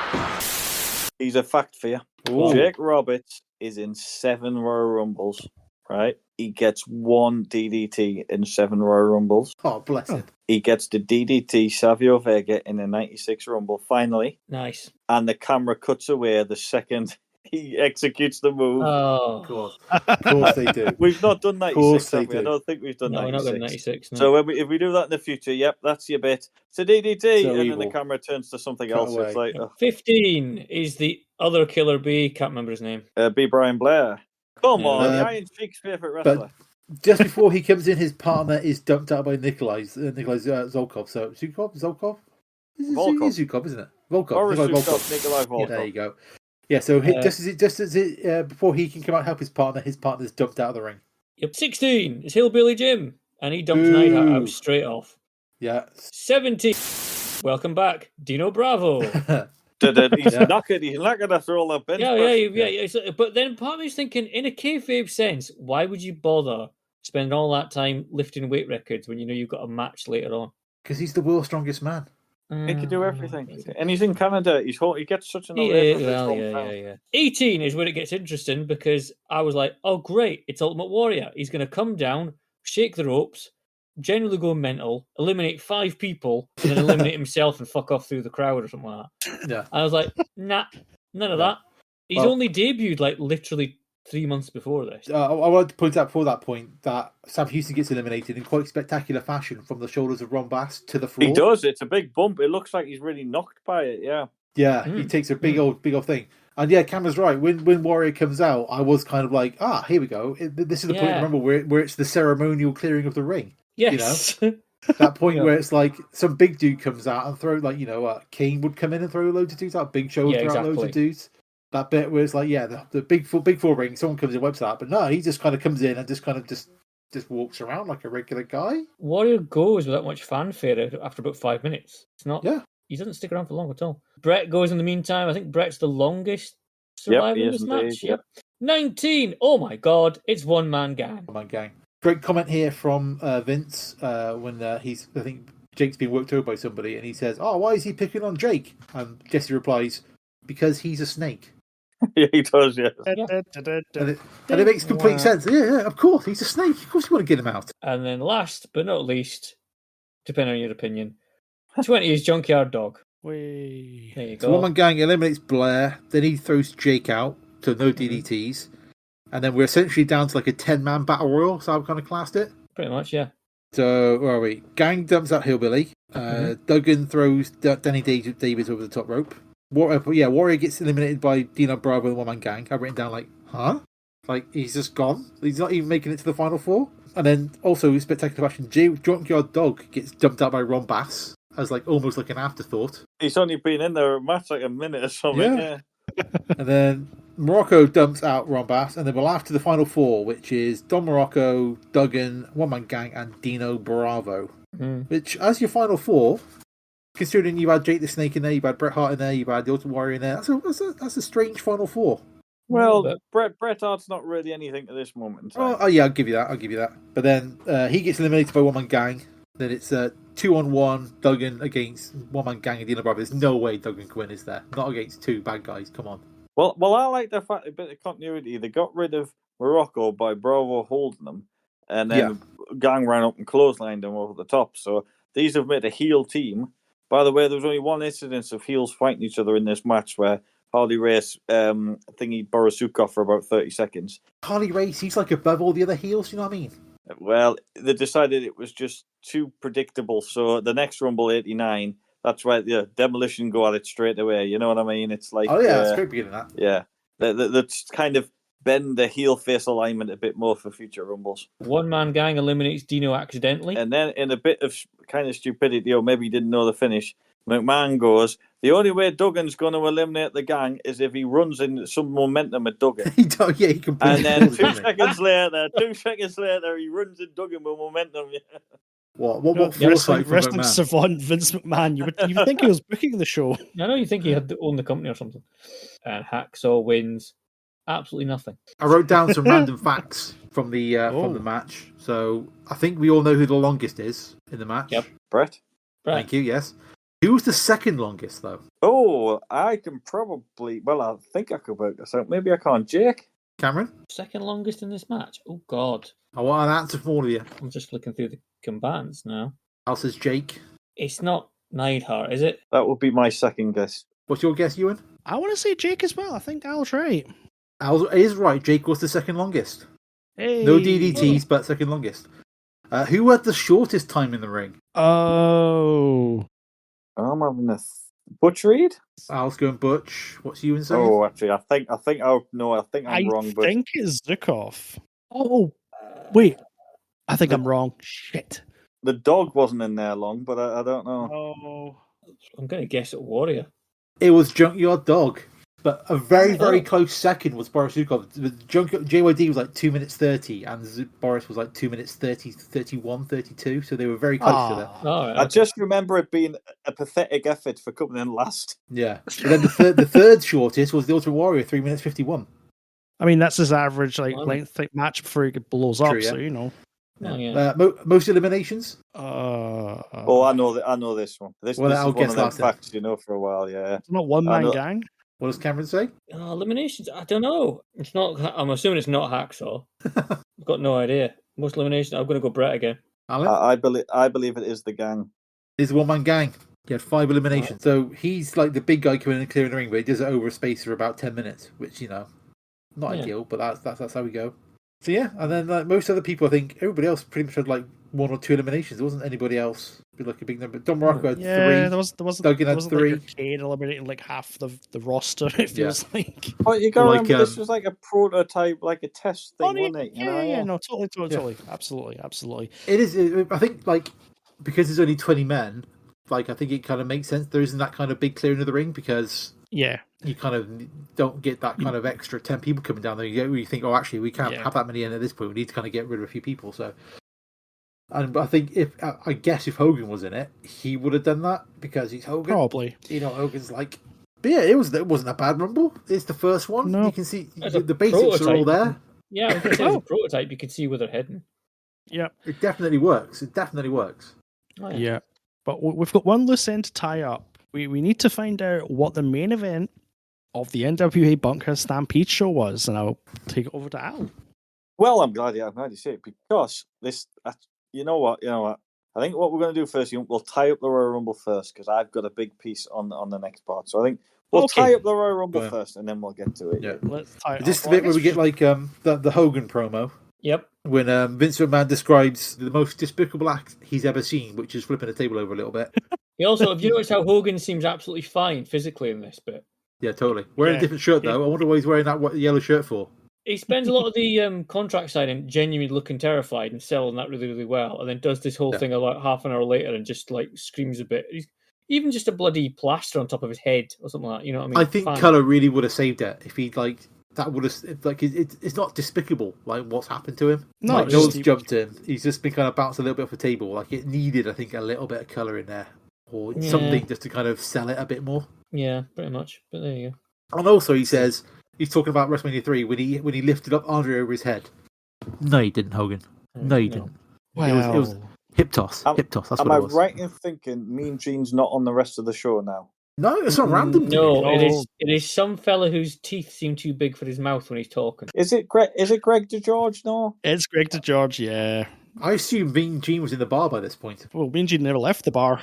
Well, you should say that. We're going to get to that later as well. But yeah. Yeah, and now we get to apparently there's another match after the Royal Rumble. Yeah, which is weird. Which is the Islanders versus the Young Stallions. Jim Powers and Paul Roma with Haku and Toma. That's Tama, not Toma. Toma means something unsavory, something unspeakable. Oh, missed drop kick. I'll tell you one thing, this match put me in a coma, that's for sure. The fact that he spent the first kind of 5 minutes or whatever this match talking about Matilda. Yes. Yes. The dog of the tag team who's not even there. Not even in this match or on this event. They just talk about this dog suffering distress from being with the Islanders for like 2 weeks or whatever it was. Yeah.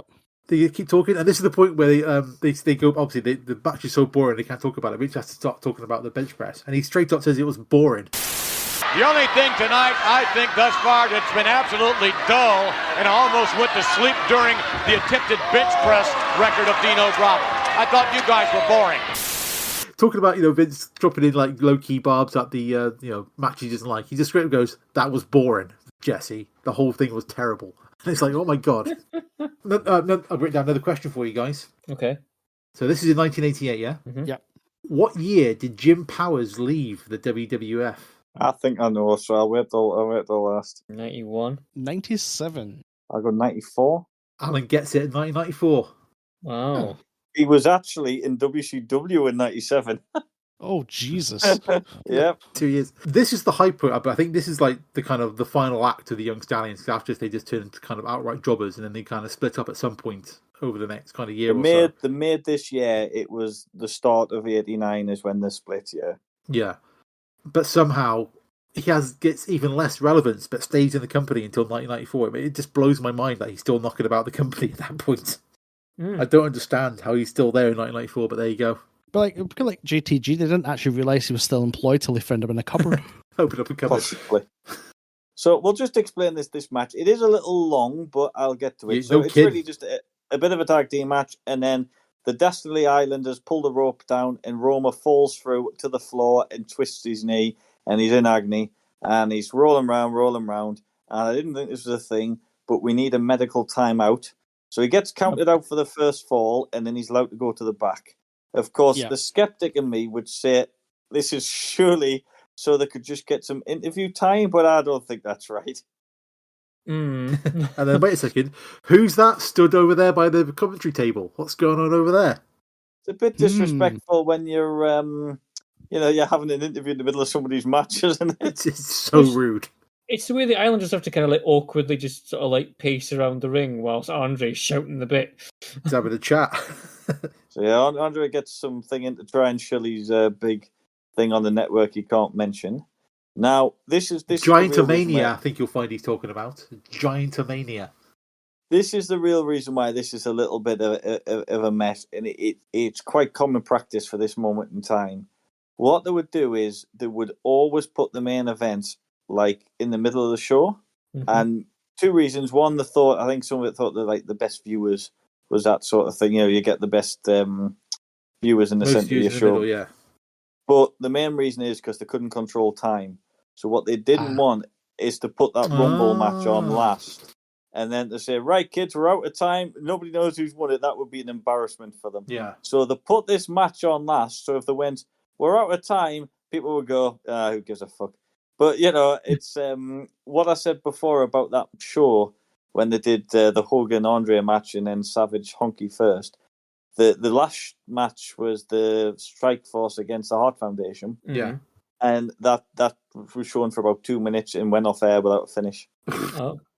So that's what they didn't want to do. So by having this, they were like, right, we got enough time. We'll put the interview in, and then we can just play this match out and go off easily. That does make sense. Because pay-per-view, they might be able to get like a few extra minutes from the end, mightn't they? Just to kind of wrap it up, sort of thing. But yeah, so on TV, you haven't got like when it's finishing, it's going to finish. You know, you've got no kind of scope to mess around with the schedule. So yeah, that actually weirdly makes sense why you would put a match like the Royal Rumble in the middle. But then this is such a terrible finish because even like they come back and like Roman's on the outside because he's got his knee bandaged up, and then Jim Powers tags him at some point. No, he has to come into the ring, doesn't he? Because like it's the losing guy has to come into the ring. Start the fall, yeah. So he tags Jim Powers. Eventually, he tags Jim Powers to like absolutely no reaction from the crowd whatsoever. It's just like this big hot tag, and it's like they've seen the main event. They don't care. This is just don't care. They see Hogan's done his posing. That's the end of the show. That's how it works, isn't it? Yep. Jesse has a go at the Indy 500. Tells Vince off for using violent adjectives, and then we finally get to like Roman comes back in, and then it's like he gets put in a leg lock, and that's it. It's done. Thank God for that. Just going to say, it's weird how it's just like 2-0. And that's another thing. At that moment in time, Vince was running quite a few 2 out of 3 falls, and he occasionally would let them do 2-0 just to fool the audience.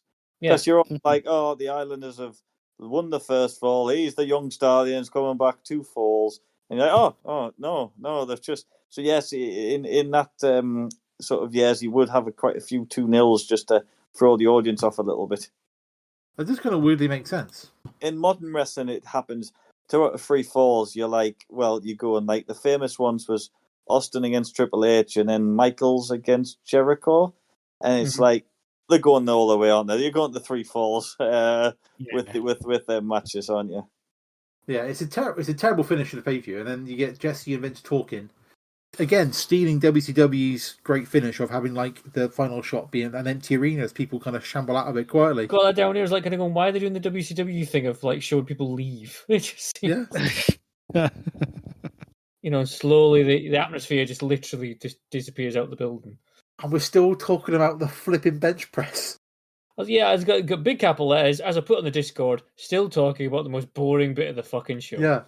Vince talking like he didn't lock his elbows out. That wasn't a true lift. It's like, oh my god, are we still at this point? Vince and his hard-ons for big strapping strong men doing things with weights. But like he did it, but he didn't even like it. He said it was boring. Well, that's because there was like they're all wearing too many clothes. You see. No, oh my, that is a sentence right now that is full of all kinds of issues. Right there, that is. Shall we decide where the show goes on the table then? Oh no! Because the show gets a bonus added to it. We're doing 2 and 1. The Bunkhouse Stampede is getting paired with the Royal Rumble. Oh, that's going to drag it down a few places already. It doesn't drag it down too much, but we will explain the Bunkhouse Stampede. Who would like to know about the Bunkhouse Stampede? I know about the Bunkhouse Stampede. I'm interested. One match.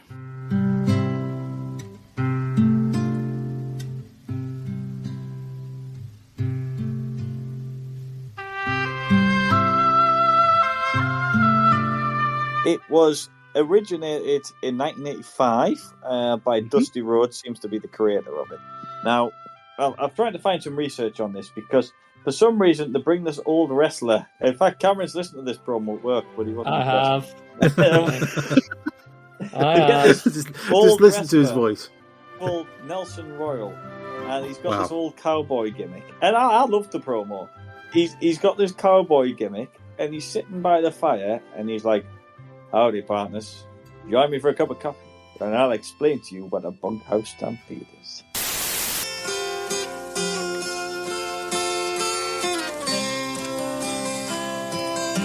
Howdy, partner. Come on in and have a cup of coffee. I'm glad you could make it because I've been asked to explain a few things about a bunkhouse stampede match, and I consider myself an authority on it. But I was in the first one that was ever held in Texas, and I came out of it with a broken arm. And where they derived from was in the western part of the country where you had 10, 15, 20 men living in a bunkhouse, something like this behind us here. And when you put men that close together, you've got to have problems. You had a lot of bad blood between some people. When there was no other way to settle it, you did one thing. You went outside, and you went the way you were. You might have your boots on, you might have your jeans, have your shirt, your spurs, whatever. And that's how you went out. And your winner of something like that was the man that was left standing. And now they've come along, like I said, a few years ago, and they had this bunkhouse stampede. Dory Funk Sr. had it in Texas. And it's one of the wildest things you'll ever see in your life. The second worst thing that you can be in and most dangerous match is a battle royal where you've got 20 men in the ring, and the only way that you can be eliminated is to be thrown over the top rope. Well, you take these two and you combine them, put them together, and you've got something that's really a deadly match.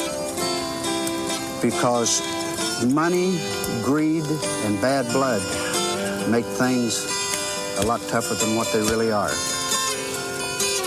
Because you've got men that come in this ring, and like I said, they can bring anything they want to bring. There are virtually no rules. There's nothing to stop a man from doing anything. He can bring a cowbell. He can bring a good branding iron. Do whatever he wants. Because when you get into this type of match, you have no friends. Because there's no such thing as a friend when you're in that. You have to watch your back, your front, everything about you. You're in danger. You get broken legs because of people flying around in the ring. Like I said, when there's money involved, there's a lot of things can happen, and the only way that you can be a winner in this, you've got to be the last man standing in the middle of the ring. And when I say the last man standing, mister, that is a problem within itself. And believe me, when you can only be eliminated from this match is to throw you over the top rope. And then when you're the last man standing in the middle of the ring, then brother, you can call yourself the bull of the woods, and then you are the man.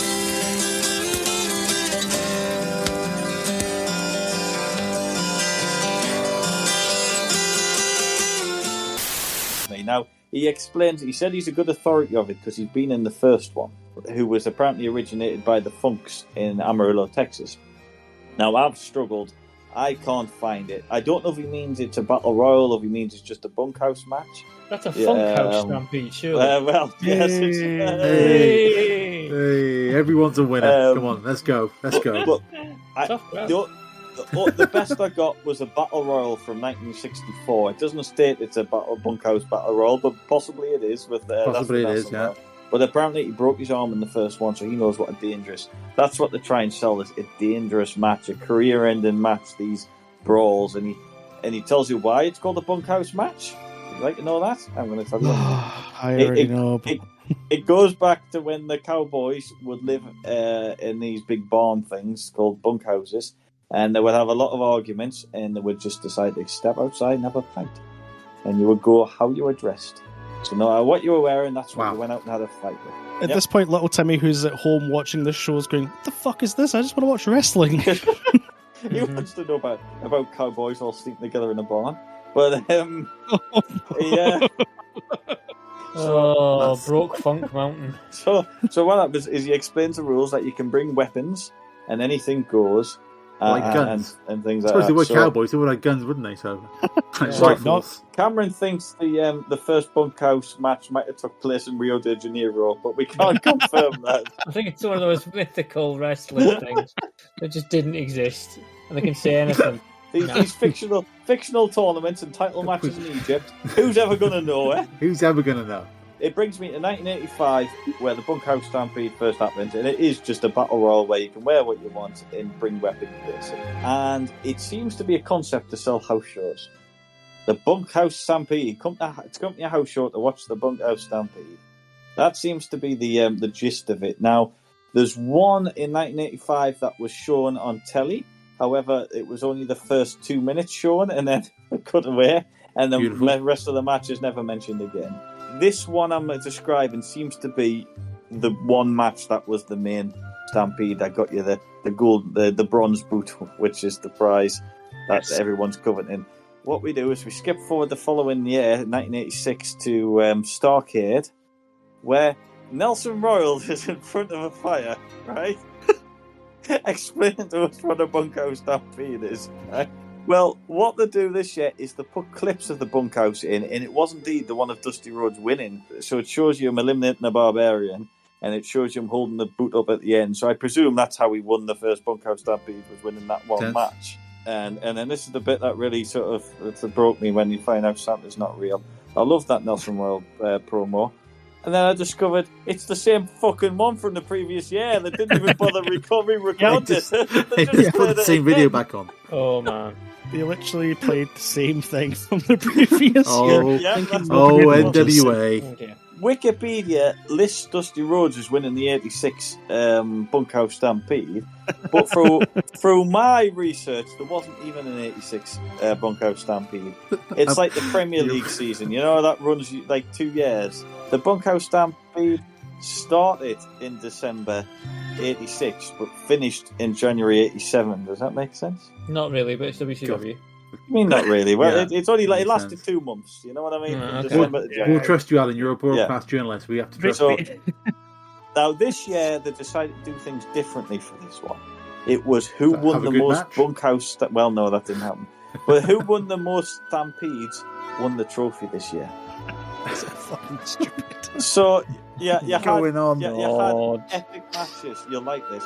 Epic matches such as the one shown, like, I don't know what they were against showing it on telly for, but this one was shown on Japanese telly, but not American telly, so I don't know. So I've watched it with a Japanese commentary on, and it comes down, wouldn't you believe it, comes down to Hawk versus Animal at the final of a Bunkhouse Battle Royal. Does that sound good? Ooh, that sounds okay. Yeah, and can you guess who wins?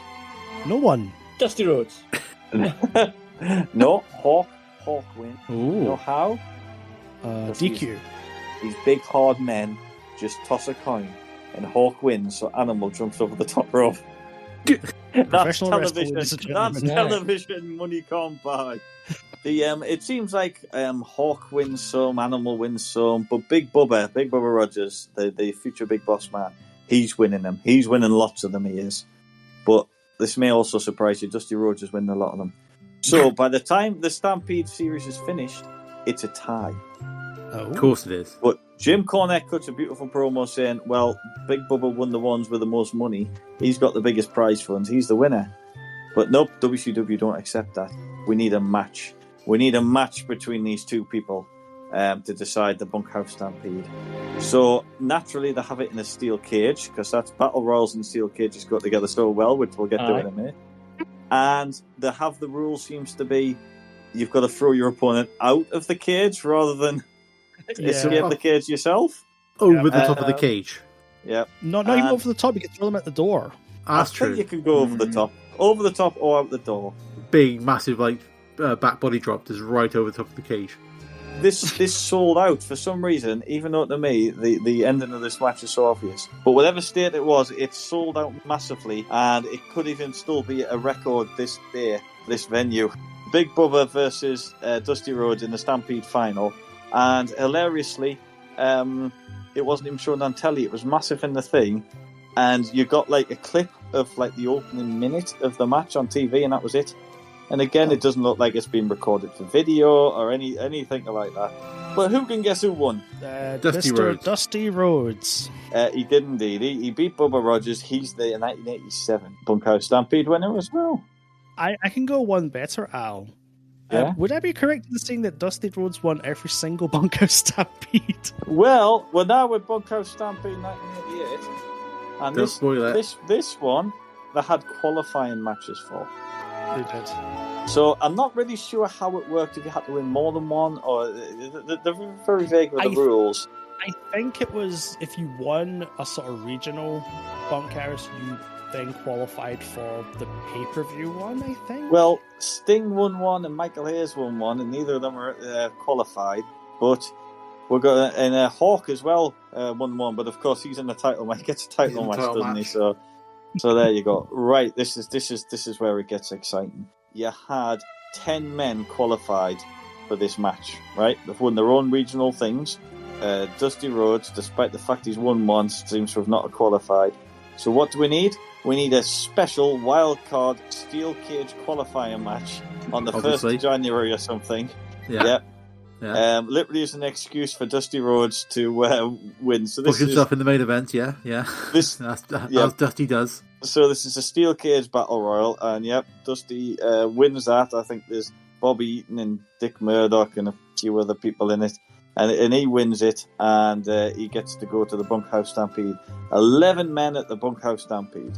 Wow! And what happens is, this is where I think Vince's influence on it. Originally, it was just advertised as like a 20-man Bunkhouse Stampede, and there must have been like, WWE are doing one down the road. We need a better idea here. How do we change this match? This sounds too normal. Let's put a battle royal in the steel cage, because that's the most ridiculous idea I've ever heard of in my life. Yeah. So now you've got a steel cage battle royal with 11 men. So qualified, the Mighty Wilbur. I'm sure you all remember him. He broke his leg. He can't compete. Obviously. Also qualified, Dr. Death Steve Williams, who puts a promo on telly about a week before saying he's going to win it. Yeah. Turned out he got a better offer from Japan, so he's decided to go to Japan and wrestle. Right? I was going to say he was in Japan.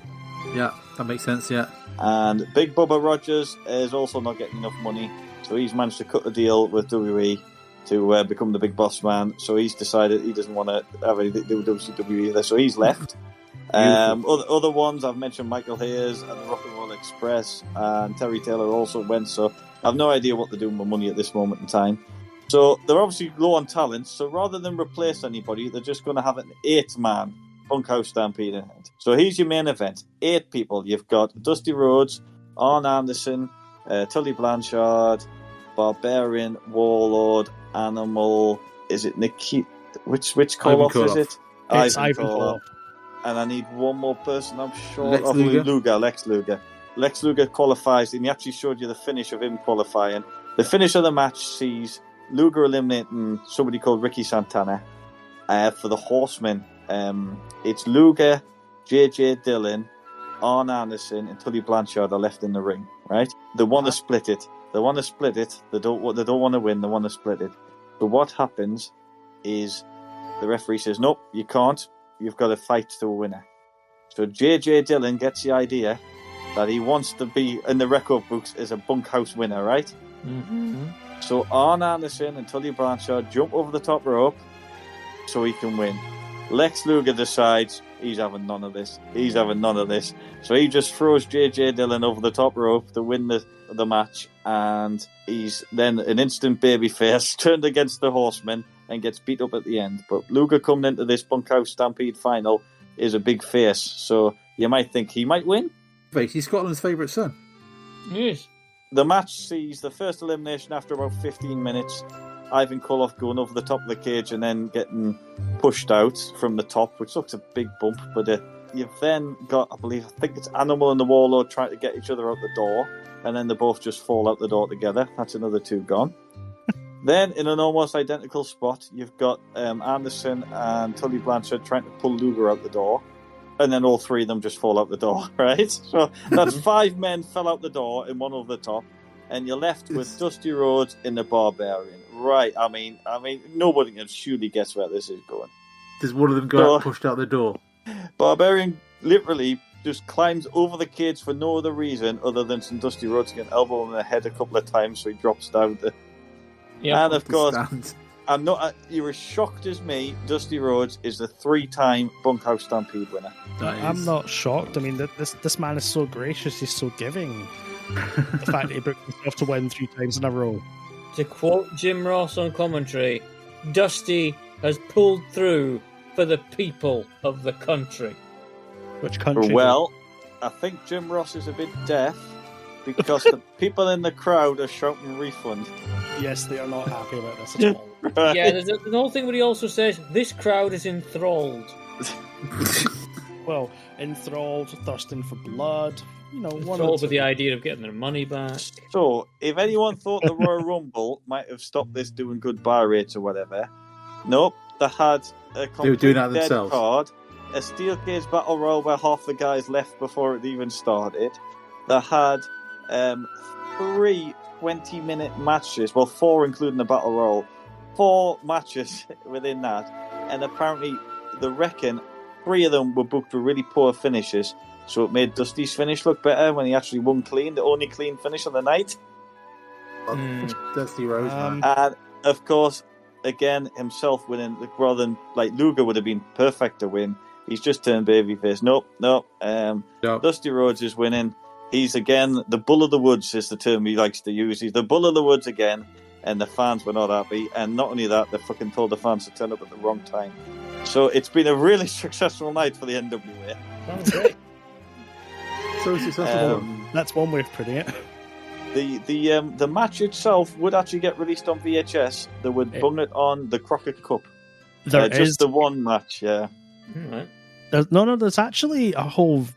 Well, there's adverts for the pay-per-view, but yeah, I think they don't. Why do they put it on the end of the Crockett Cup though? It makes no sense. Because WCW? A good point, yeah, good point. Sorry to disappoint you guys. It's available on American VHS only. Is it NTC it's called? Just remind me. NTSC. And because you fans asked for it, the 1988 Stampede show, and they even say it that watch Dusty Rhodes' tremendous victory. So if you needed to, wonder who's won watching it, no, you don't have. Could they just said watch Dusty Rhodes and just leave it as that? That probably would still have been more accurate. Dusty Rhodes, and that'd have been fine as well. Dusty Rhodes, the Dusty Rhodes Stampede, starring Dusty Rhodes, produced by Dusty Rhodes, directed by Dusty Rhodes. Just before we booked by Dusty Rhodes. Just before we kind of finish, I'll wrap it up quickly at the end bit. So that was, but the Stampede didn't finish. There was a Stampede. Is it still going on now? Well, there was a Stampede in December '88, January '89. And I don't think there was any televised or it was only made a big deal of on TV to try and get people to house shows. There was a few managers' Bunkhouse Stampede matches. Oh my god! Which Jim Cornette and Oliver Humperdinck won the ones I read. However, this is what I'm here for. This is the business. Out of that series, I've read through them, and there's one man. I don't think they got a trophy this time. I think they've done away with. I think Dusty Rhodes killed off the trophies and the boots and everything like that. There's one man who won more Bunkhouse Stampedes than anybody that year, or that period of time. And I think it's only fair the Conquistabores give him a little trophy. This man, he's not been lucky. He couldn't win a match at SummerSlam, and he couldn't win the Samadra Trophy. But I think tonight I'm going to give Mr. Luger the award for the Bunkhouse Stampede 1989. I think he's earned it. I think there's all agree. Yes. In fact, in my bedroom now, there's balloons raining down from my ceiling. Lex Luger is the Bunkhouse Stampede. Yeah. We'll have to get him like a little plaque and send it to him. So I think he deserves that. There you go. And that was pretty much the Stampede done in WCW. It was replaced by Battle Bowl in what's the 3-ring thing called? World War III. Bullshit. Other federations still use the Bunkhouse Stampede, like some indie shows. And I believe there was a Bunkhouse Stampede on Ric Flair's last match, or whatever the pay-per-view was called. There were many things in Ric Flair's last match. So that heart attacks, palpitations. Yeah.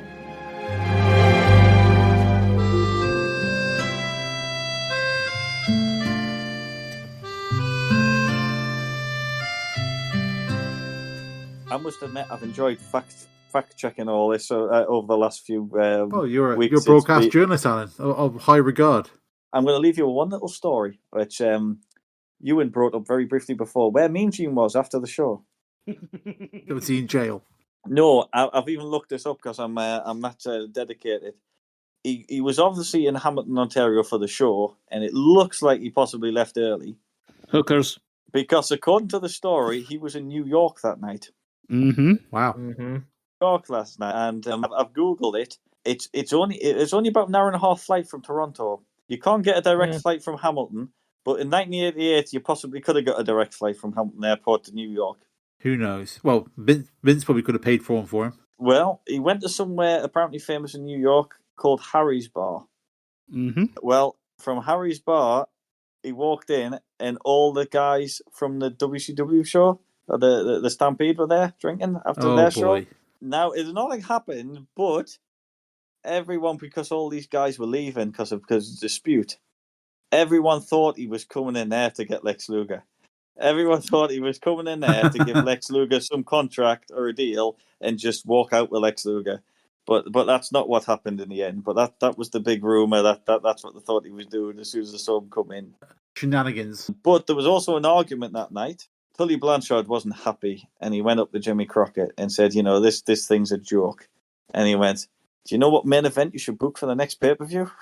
Go on. Dusty Rhodes versus Dusty Rhodes. Right? Oh, that's what you should book. If he could have done it, he would. You know that for a fact, don't you? Oh, God, yeah. Apparently, Jimmy Crockett just said Dusty's a genius and walked off. But at that point, all the talent you could tell, like from all the guys leaving, going to Vince and stuff, everyone was just fed up with that organisation at that moment in time. Now, I know he came to WWE in '89, didn't he? So did he bring the bunkhouse with him, though, did he? Well, I think that's probably for the best. Hey, Vince, I got a great idea.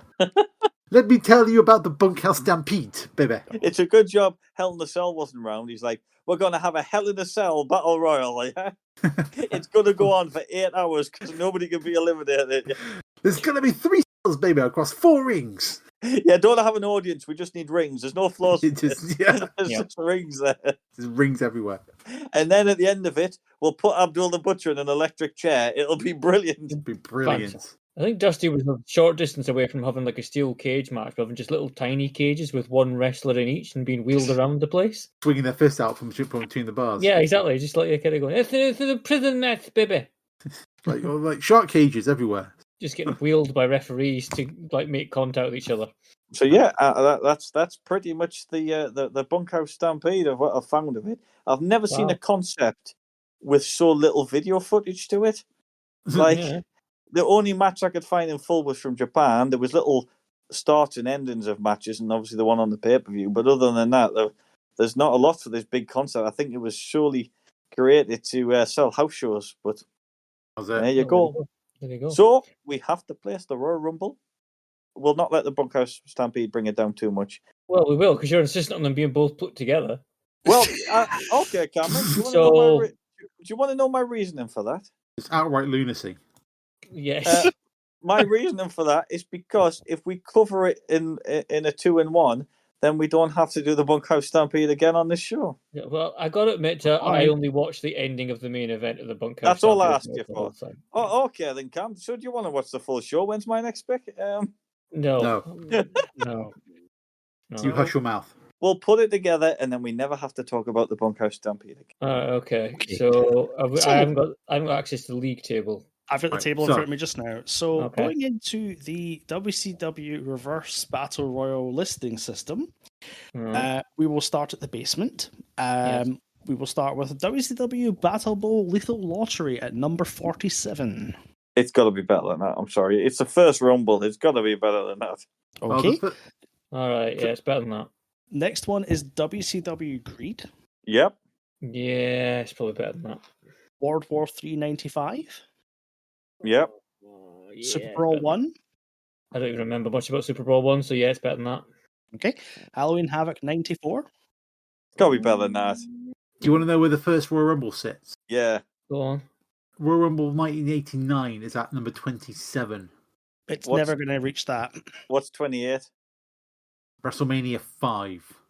Oh, what's next? Underneath that is SummerSlam 1999.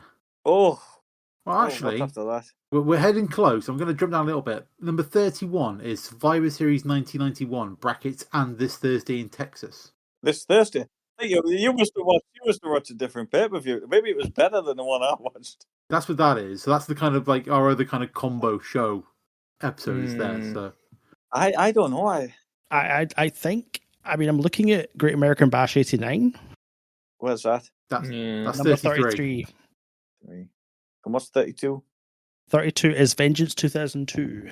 You see, for me, this is hard because it's a whole historical thing that gets it to points for me. You're just having a bit of a stiff about the fucking historical aspects of it, and I'm looking at it as like a fucking show that spends 20 minutes bench pressing of a 2-hour show. Cameron, you sounded a bit grumpy on tonight's show. I was trying to find the pose off. I can't remember what was. That's 89. Royal Rumble 89. It's on that one, is it? Oh, yes. That's way more entertaining than the bench press. The bench press. Yeah, I agree. So it's like Vengeance 2002, Great American Bash 89, WrestleMania 4, Halloween Havoc 91, Battle Royal at the Royal Albert Hall. Oh, it's worse than that. No, I don't think it's worse. No, there's better than the glorified house show. That's the Royal. Well, we got there's a clump of glorified house shows there. There's the Battle Royal Albert Hall. There's the big event, and then there's the Wrestling Classics. They're all kind of. Oh, whoa! These are mainly my picks. God, these are horrible. Yeah. So these are the kind of like WWF shows just before we get to the the WCW ghetto. Al, your highest ranking show is number 3 at the moment with Royal Rumble 92. So you do pick good ones occasionally, but unfortunately, did I pick that? I think I would put it above the Battle Royal at the Albert Hall. Okay, that's fair. Okay. So that's like 30. That's the 35th best pay per view of all time. I'd go with that. I'd agree with Phil.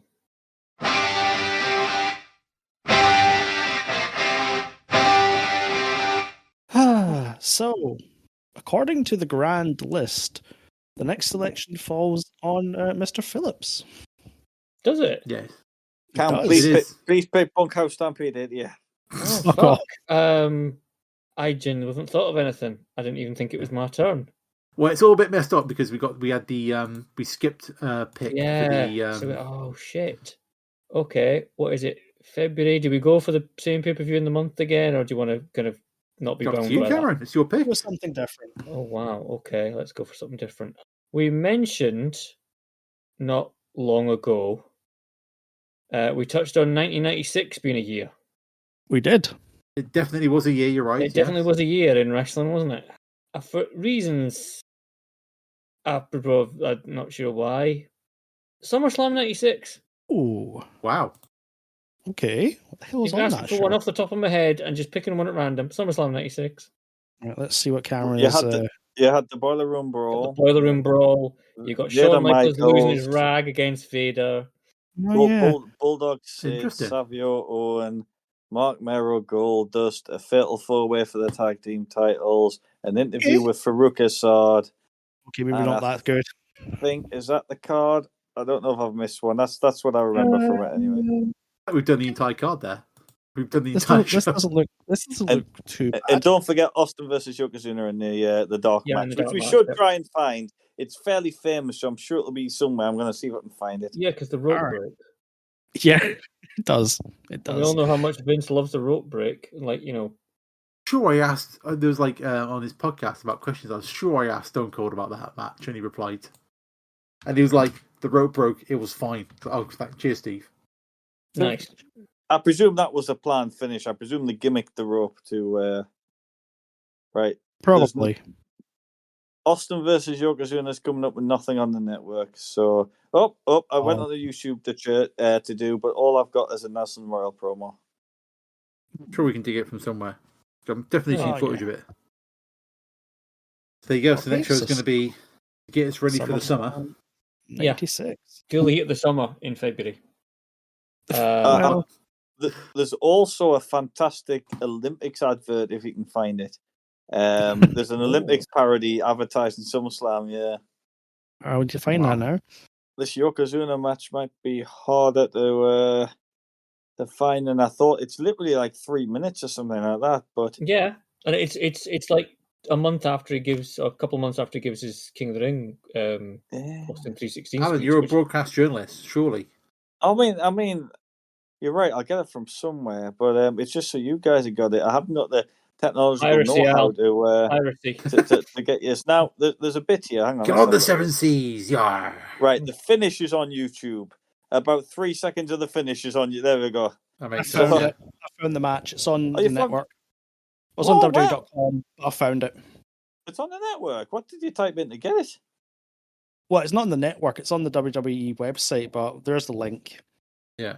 Should fucking be on it. If I'm paying my money for the network, I want everything on that. Well, Vince says fuck you. Yeah, it made me very sad now, Euan. There you go. It's like it might be in the hidden gems or something. I don't know. So we're gonna get that exciting. Let's be honest with ourselves. I have to say, I think you'll have a great time watching the Boiler Room Brawl again, because I think that's a great match. I haven't watched that in ages, so yeah, it'll be interesting. I think that's a good match. I haven't watched it. Oh, I can't believe it. Yeah, I sent in a question to the Stone Cold Steve Austin show about that Yokozuna bit, and I found his reply, so I'll save that for the podcast. Oh, from 2014. Nice. That's how a broadcast journalist works, Alan. 10 years ahead of the show. That is the long game, Phil. That is the long game. I knew that would come in useful at some point. It's a bit harsh, Phil. I've just spent the last 2 weeks looking at fucking crappy Bunkhouse Stampede, and you say I'm not committed. I asked this question 10 years ago. Did you have an idea who Nelson Royal was before this thing? No, and I don't care. I thought it was Mabel after he won King of the Ring. I think the music's playing anyway now, so... Yeah. Can we cut out the Nelson Royals promo? Cowboys living together, no? I'm sure we can. Well, another cowboy song. I'm sure wasn't there a cowboy recently, like a really kind of like funky. I think I'll find that now.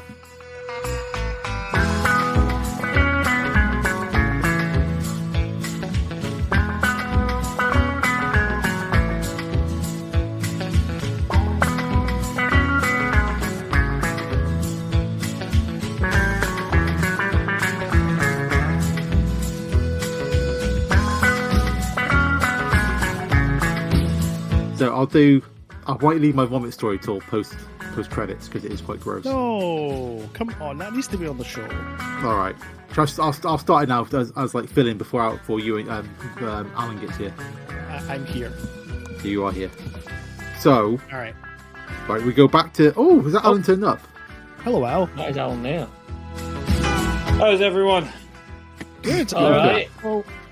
About to start my vomit story, and Alan turns up. Oh, that's sick. I'm having technical difficulties already. Everyone is, I think. Yeah. I get the feeling Alan's going to turn up and blow both my stories right out of the water.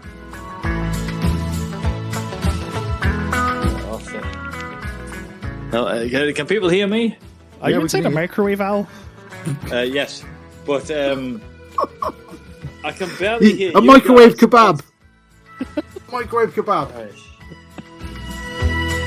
Microwave Rustler's burger. Like I can, but I've got to hold it right up to my ear, which shouldn't be right. So... If they're headphones, don't they go in your ear? Oh, hang on. No. Hang on.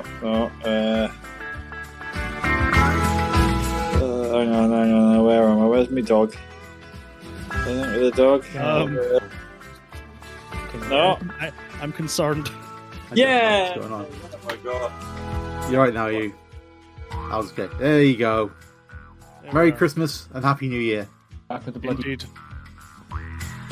Are we all looking forward to this edition of the history of the Royal Rumble in some way? I'm more interested in what you're microwaving actually at the moment. What is microwaving? It's your microphone. It's just a vicious rumour. There's nothing going on in this kitchen. It is a Rustler's cheeseburger that is being microwaved. Right. What beans am I using tonight? Oh, I'm going to say barbecue beans. Any advance? Just straight Branston's. Branston, well done.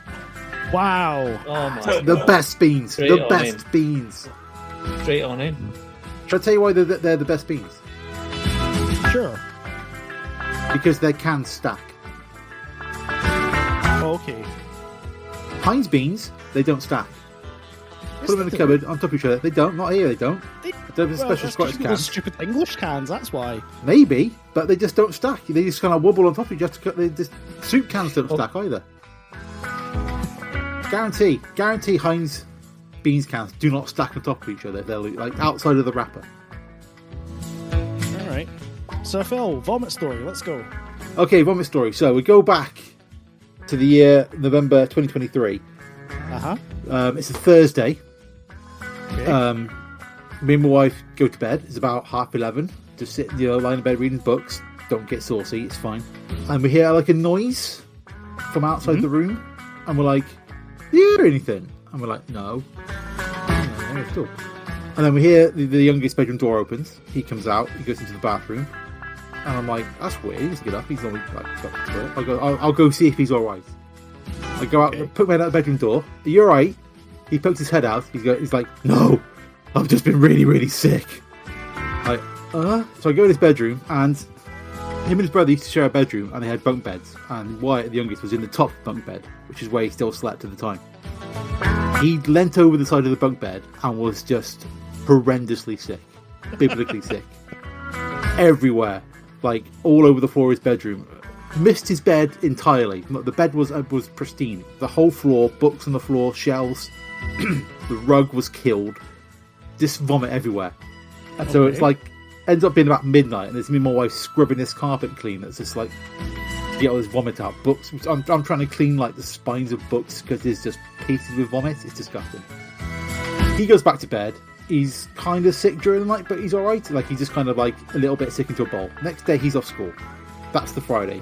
Our eldest comes home from university because he's, as Ted DiBiase would say, his winter residence is Bath at the moment. So he's coming back for the weekend to pick up a parcel. So he comes back Friday. We're all having a nice time. Yeah. Saturday, he's going to go back on the train, but he wants to take the PS4 home with him and a few other things. But, it's too much stuff.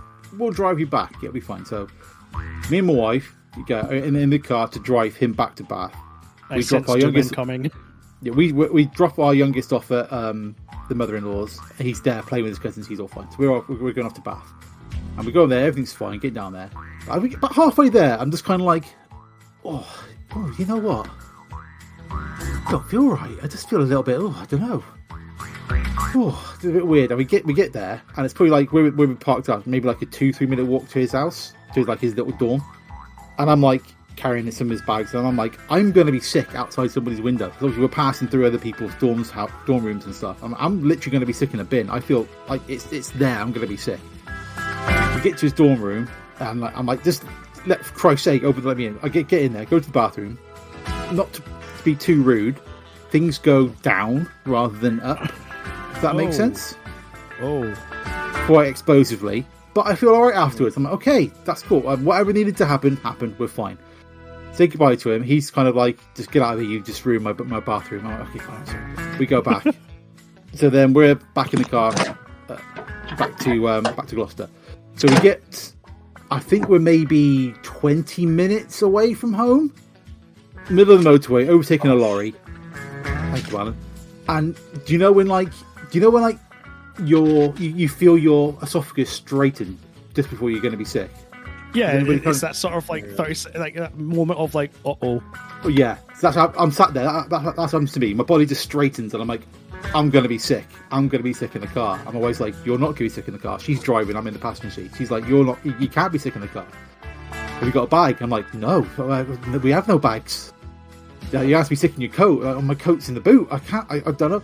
And I'm wearing like a t-shirt and a hoodie. So all I can do. If this story doesn't end with you vomiting out the window, I'm going to be very disappointed. No, I don't want them out the window because obviously we're overtaking lorry cars and all sorts. So I can't do that.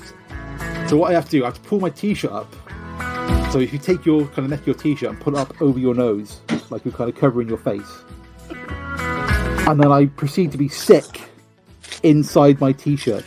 Nice. Onto my body. And I'm like, I cannot remember the last time I was sick this much. It was just like, from my toes to my chest, it was coming up like fire. It was like really just kind of like massively sick. And I'm like, just hugely sick, and I finally stop, and I'm like, I've finished. And my wife's like, "Are you okay?" And I'm like, "I don't think so." And I've kind of got my hoodie zipped up to the top, and I'm kind of like clutching it to me, like it's I'm trying to hold it tight to hold this vomit in that's all over my t-shirt. The windows are down because it stinks, and now I'm freezing because it's cold. Yeah. And then that's me for basically 15-20 minutes as we get off the motorway back home. And now we get home, and it's like, okay, what do I do now? Because I'm sat in a car covered in vomit. Like, where do I go?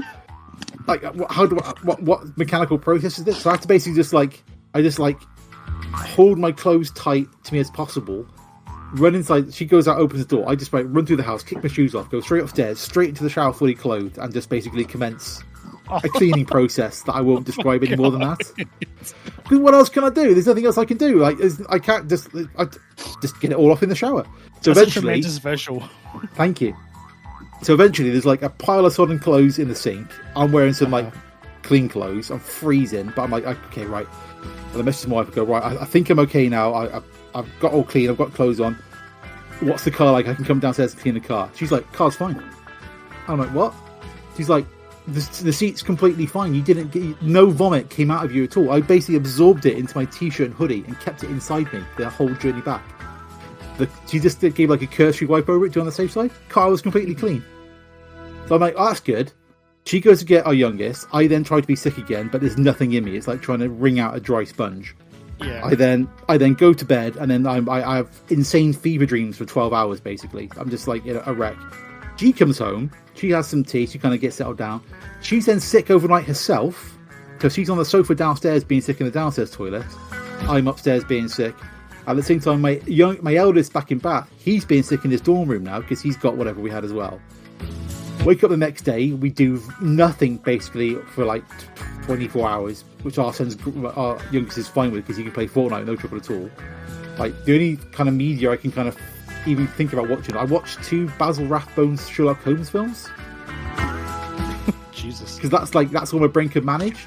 And then I think, oh, I might be right for work the next day, and then I have to do the school run, and that just kills me. So I'm off work that day, and it's basically, I don't feel good again until Thursday. That's when I'm actually a human being. I can actually walk around, talk to people, go to the office and stuff, and I'm all right.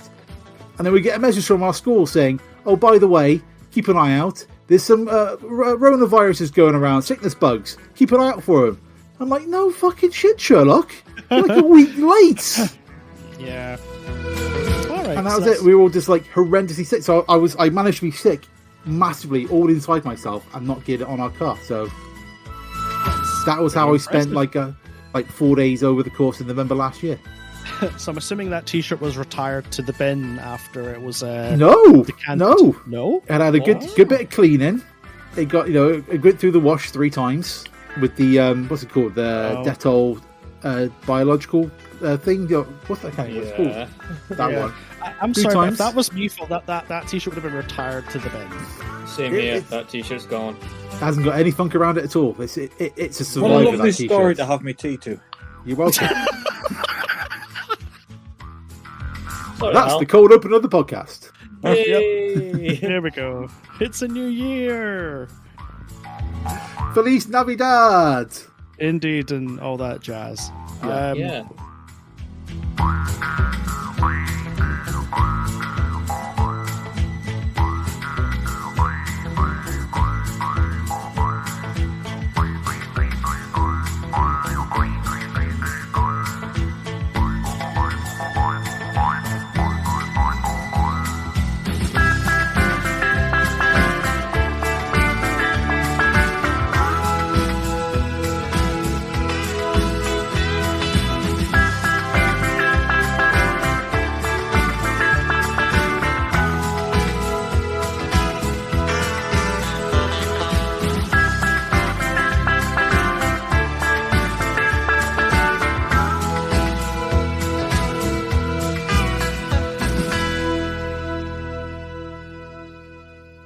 I thought you guys were boring.